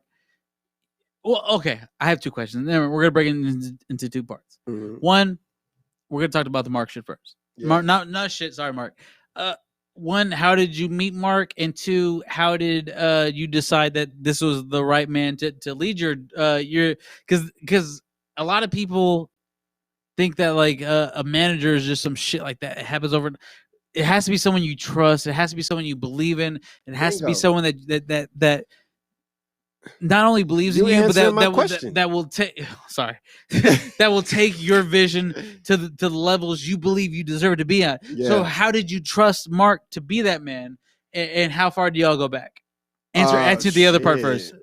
In reverse. So, how far do you go back, and what did it take for you to trust him to take your vision to the next level? Because anyone can promise you that your vision will be taken to the next level, but how did you come to trust Mark to take your vision and what you believe your brand is to the masses or to the next level? That's the second question. First, it's dope, man. We have a for real brother relationship. You know what I'm saying, and that's one of the only ones since I've came down to Houston. You know, I've always been an introvert. So if you could, make it into my circle, period, that's saying a lot about you, no matter what it is. Podcasts, you know what I'm saying? If you've made it next to me to where you can physically do this, salute. Salute to you, and keep doing what you're doing. I appreciate you coming through, bro. Seriously. No, appreciate you having me. I tell, and I don't mean to cut you off. No, you good. But I tell Mark this all the time. I don't mean to poach guests. I don't like poaching guests. But when I met you, bro, we clicked. What you mean poach? Poach. I've had people poach my guests where they see someone on my show and they book them next week. And even then, it shouldn't mean. And I told Mark this too. Yeah. It shouldn't mean that much to me. But when someone does it purposefully and they do it every guest, it does mean something to me. But for you, it's been a couple months. Yeah. But I met you through them, and Mark gave me the blessing. So that's why I was comfortable doing it, because I don't like poaching. I watched a really good interview between you and them in the Overthinkers podcast. Overthinkers podcast. Shout out to Overthinkers. And again, I give this shout out even when Mark isn't here. Yeah. And I give it during my regular live streams. Yeah. The fucking Overthinkers podcast is the next on tap. Shit, I need them on my podcast next week too. Hey, Rap Geek, hey, bro, let me know, bro. As long as they fuck with you, I fuck with you, man. And Rap Geeks does their podcast in this studio, so you'll come right back the fuck here and do a third one. Here we go. Let's do it. And do a third one. 3. But yeah. I don't like jacking for guests, but when I met you, I just knew that you were on this plane of artistry where you weren't trying to be an artist. You are an artist. And I love that. It motivates me. That's the other thing. Like, if you're a rapper that can motivate people outside of the rap game, like, rappers should motivate other rappers. That's tight. But you motivate me to be a better podcaster. Oh, that's dope. Listening to Mark talk to you, that shit motivated me to give you the best interview I could before I could even ask you to do my podcast. That's because I had to make sure that I could, not better, to give you a different interview. Yeah. To the best of my knowledge, I have. And that would just simply be different questions. And it sounds simple. Yeah. But because I've had people steal my podcast, they've asked the same questions, they've done the same shit. And I'm not calling anyone out. Yeah. All I'm saying is I asked Mark for his permission. Yeah. To interview you. Yeah. Because I feel like we could have a different conversation. That's all I wanted. Yeah. I don't want. I'm one of those people who knows a little bit about everything. There's nothing that you can't ask me that I probably won't go into. And Mark said it during y'all's interview when he first showed me your music. The first thing I asked was, "How can I get this guy on my fucking show?" Yeah. Because like the first few bars I heard of you before, like I got really deep dive into you was like everything was dope. Like that's tight. That's no accident. To me, that's no accident. You can't just accidentally be dope every time I hear you. Right. So I was like, okay, I need this guy on my show because he's not accidentally dope. He's really dope. That's tight. Yeah. I appreciate that. I love it, bro. No, I do love it. I do love it, and I do love what you got going on. And I do feel like you're the way. Like, even if the other motherfuckers don't know, they don't have to know. They will. Yeah. And even if they don't, it's good that you will be the fucking launch point or the inspiration that makes a motherfucker take it more seriously than they were the day before. Yeah, and my job is done if that happens. Cheers. Cheers. That's what I do it for. Keep the good times rolling. No, I hear you. Shit. I feel like I forgot what I just asked you. Oh, was it a question? It sounded more like a statement. No, yeah, no, I did. I'm not trying to bring me up, but it was something about me. I don't know if that got an answer, but It didn't. And watching it back, I did just ask you a question, but I totally forgot what it was. You was asking about Mark. No, that's what it was. Yeah. So one, how did you and Mark come together? And two, how did you decide that Mark was the person you can trust with these important parts of your career? Because you drive the force that leads people to you, but Mark, being your manager, is the leading force into making sure that your essence gets into the right hands. Right. So at one, when did you know that this was the time? And two, how did you know you could trust Mark? I guess is the question. At this point, man. with this cracking in my system, it's gonna be a generic question, but like generic answer. He's real. You know what I'm saying? Like nothing generic about that, because not a lot of people are real. Not a lot of managers are real. I've been doing this since 2016. I've met a lot of managers. Right. A lot of them are just in it because fingers crossed. Right. They don't even believe. They just homeboys. His love, understanding, how far back do y'all go back? And knowledge of hip hop, right, is impressive. Right. One of the best that I've ever seen. Right. You know what I mean? In terms of like personal relationships. Mm-hmm. Our relationship goes back Frankenstein. So I knew Frank 2016. Yep. And Frank was somebody, you know, who was also a brother of mine. Mm-hmm. And he was doing my music videos when I first came down to Houston. And like I said, I direct all of my music videos. Okay. So I showed even today. Yeah, even today. So I like when me and Frank was doing our videos, I was showing him how I wanted to do it, and I was giving him different perspectives. So long story short, he kind of respected my vision when it comes to videos. So he'll call me. No, Frank. Oh, Frank. So he'll call me on different videos, and he'll use me as a director. He'll say, "Hey, bro, come out." You know what I'm saying? Like he'll call me on different projects for different people or organizations, like businesses and stuff like that. And be like, "I'll come out." You know what I'm saying? And but that's the weight of your opinion right there. Yeah. Well, motherfucker, you have nothing. You have no stakes in this, but I would really love to know what you think about this. That's Frankenstein. Yeah. You know what I'm saying? But hey, everything needs to be Frankenstein. Yeah. So like everything does. Yeah. I don't No, Frankenstein, as in that's what I call him. That's his nickname for me. Okay, Frank. I mean Frankenstein in the fact that I came up with whoever came up with the concept. I would love to know what you think about it, how I can make it better. Yeah. I would love to know how X and O feels about it. Yeah. So we can Frankenstein an opinion. I don't mean to no, draw word. from your. No, that's dope. Yeah. Actually, I never thought about it. I just that's thought how you made it sound as a cool, term for him. But thinking about it, tying into what Frankenstein, the character, actually is. Mm-hmm. That's dope as shit because it's kind of a relationship. Like I didn't build Frank. He's always had the greatness. That's how I found him. Right. But he made a big effect on me on how I see things as a director in my own mind. You know what I mean? Mm-hmm. And I'm sure I did the same for him because we'll bounce off of each other. That was one of my first close creative friends that I've had when I moved out here. He was my first music video in Houston. Okay. There's been several since. Yeah. Several. Check the fucking YouTube, bros. Yeah, there's been several since. So he was doing a video for this guy named Mark the Protege, and he calls me up. Do it, put into the mic. All right. So Frank calls me up and say, "Hey, bro, I'm doing this video, man. This dope dude, man, named Mark the Protege. Wanted you to help me to help with the video, whatever."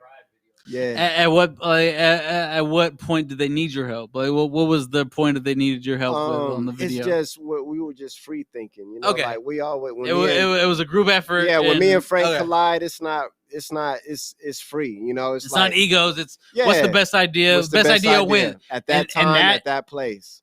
As convoluted as it can be, that is the best way to do the creative process. Right. We got 3 or 4 ideas. We got 3 or 4 people that have the good ideas. Mm-hmm. What's the winner? Yeah, exactly. Yeah. You know what Frank gets, as well as Mark. They get what it means to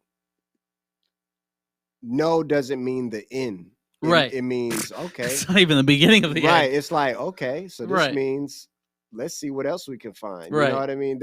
no doesn't mean this ain't gonna work ever. You know what I mean? It means, oh, okay, no problem. Right. Let's see what other direction we could go with ideas that will fit whatever it is we're trying to do. So that alone, in terms of Frank and Mark, you know what I'm saying? They both have that to where it's nothing. They have enough respect for me. Like, they respect me a lot. You know what I'm saying? To where they trust the things that I say in terms of what the directions that I want to go, especially with myself. You know what I mean? So they give me that freedom to say no. You know what I mean? And have the trust. And that's a great way to put it. Freedom, because right. sometimes a lot of artists, even though if they know what's bad or not bad, but what's best and what's worse, they will hold their opinion because they're afraid to hurt a motherfucker's feelings. Right, but where they code at is that they know that no doesn't mean the end. You know, a lot of people think that let's build. Yeah, a lot of people think that no means the end when really it just means no. It just means keep fighting path. Or keep building. Even, it ain't even a fight. It's just a different way. Right, you know what I'm saying? Like, you didn't go left. You didn't say left, right. Instead, you said left, right. You know what I mean? Hold up. Me and Mark got a song called Left Right. Go check that out on iTunes and all streaming platforms. You know, but it's it's a mindset thing. You know what I'm saying? He has the right mindset, you know. And he even said, like, when I pitched to him a long time ago about, like, you know, him maybe having a management position. Right. And one day he said, you know, he was cool and he was down for it, you know, because that's the analyzation of everything that you are as an individual first. Because the music, it means a lot to me. The business don't mean nothing to me at all. This is spoken like a true rapper. Yeah, this is just us having an adventure together. I mean, shit, I'm not on Mark's level. I manage an artist. Yeah. And that's where they're at. Do the heavy work. I'll do the rapping part. Right. Bet. That's our deal. Yeah. I will do everything I can to make you get where you want to be. Right. And you will handle the rapping part. As long as you can keep rapping. Right. I'm going to do everything else. Right. Yeah. And it was actually, but check this out. Yeah. Managing myself was the fun part for me. I'm a creative. You know what I'm saying? Of course. Yeah. So it was a lot. I really gave him a baby of mine. You know what I'm saying? Like, but I trust him with that because of his knowledge. Right. His intellect on hip hop. Right. His beat on it, his understanding of being an artist, all of these things. You know what I'm saying? You can't buy, you can't, A&R can't just have, you know what I'm saying, that you just hired from Harvard. You know what I'm saying? These are things you can't just have. Right. You know what I'm saying? You got to understand the 90s nostalgia, the early 2000s nostalgia, and being an artist. There's a lot that goes into it. Times. Yeah, that's smart. So imagine, just picture a dope artist managing you. That's You got that, you know, you got Mark.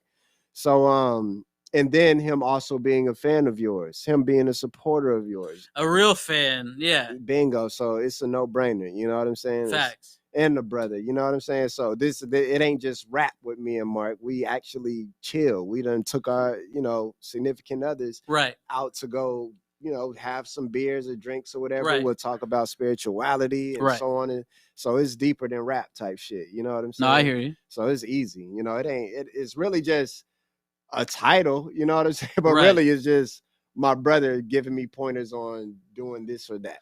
And that's great because as long as it feels natural, totally natural.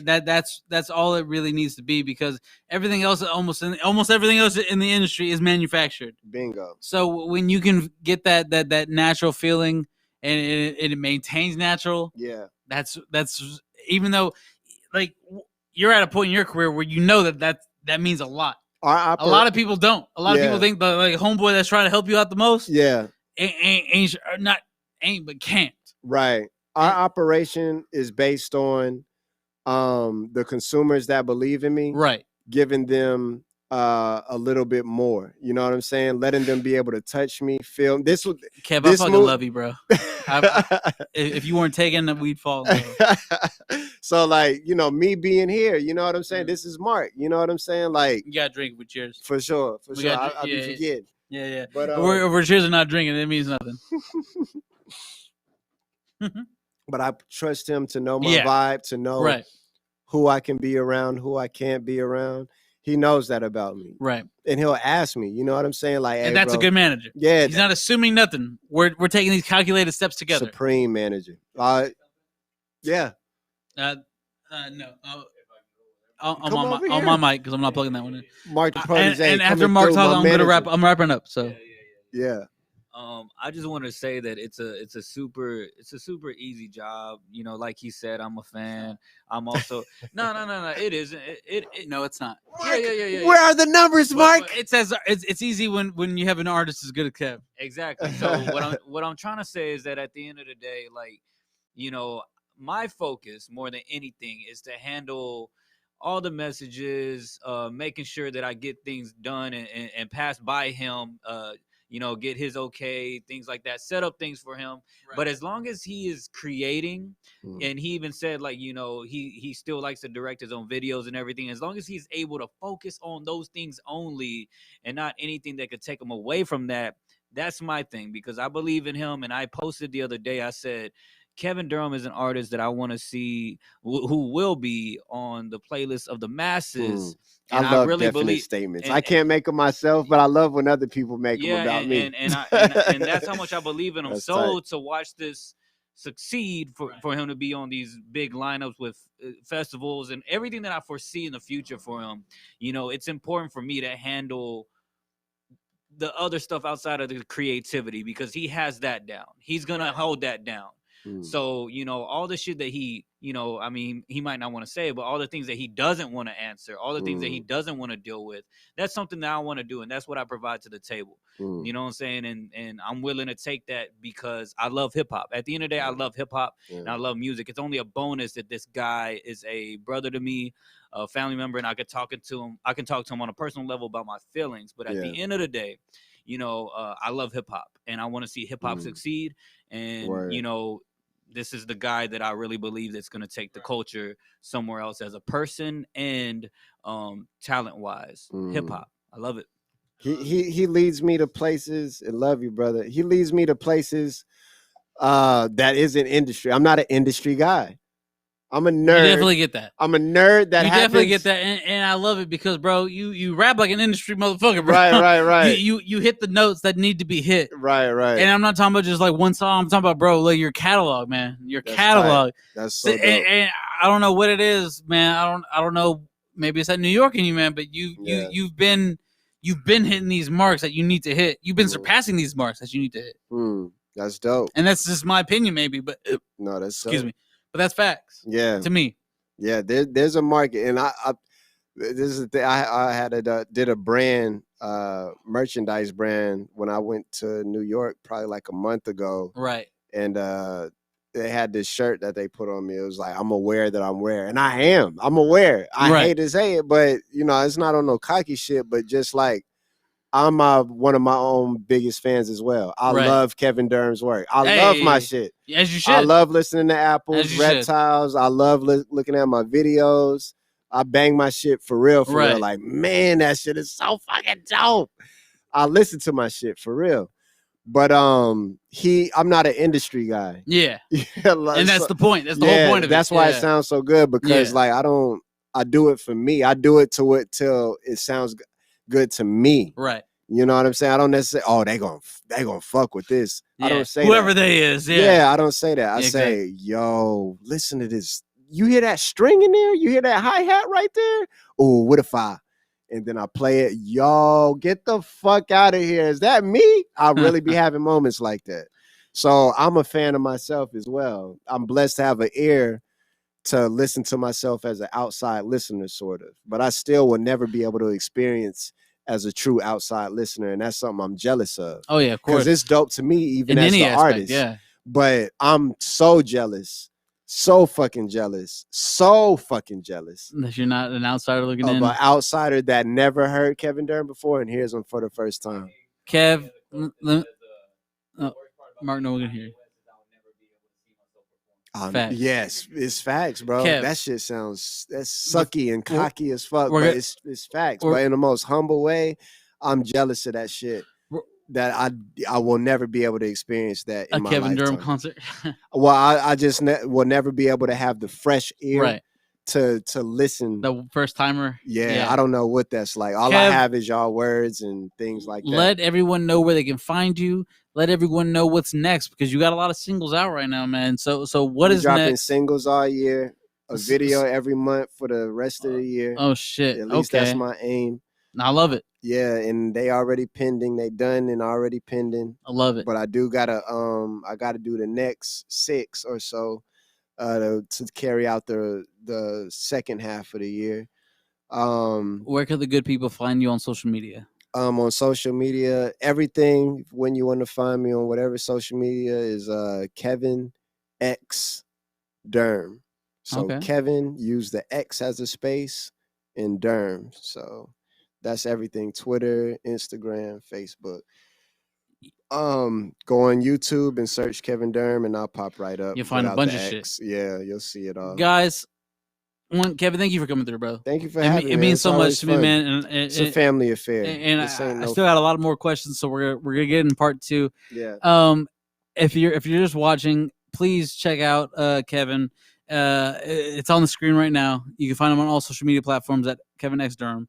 If you want to check out the podcast, On Tap Podcast on all streaming platforms. This was literally the best episode I could possibly come back to. So thank you so much, bro. Oh, thank you. This year, yeah, no, seriously. I'm trying to win that shit. Fuck it. Love it, man. But this is the first one. This is the first one? Yeah. For this year? First one of this year. Okay, we got to see how the year transitions. I'm going to ask you at the end of the year. It's setting its tone. It's up there. We're winding down here. So thank you, everyone. We're gonna rate my friend Mac. Just tell her she sucks at BJJ. Anyways, but yes, thank you for tuning in, everyone. Check me out at Southside DMG or whatever the fuck you find. Appreciate y'all tuning in too, man. Thank you. Peace. And people are gone now. They're going to Mac. They're going to Mac. They're going to Mac, and now I gotta go.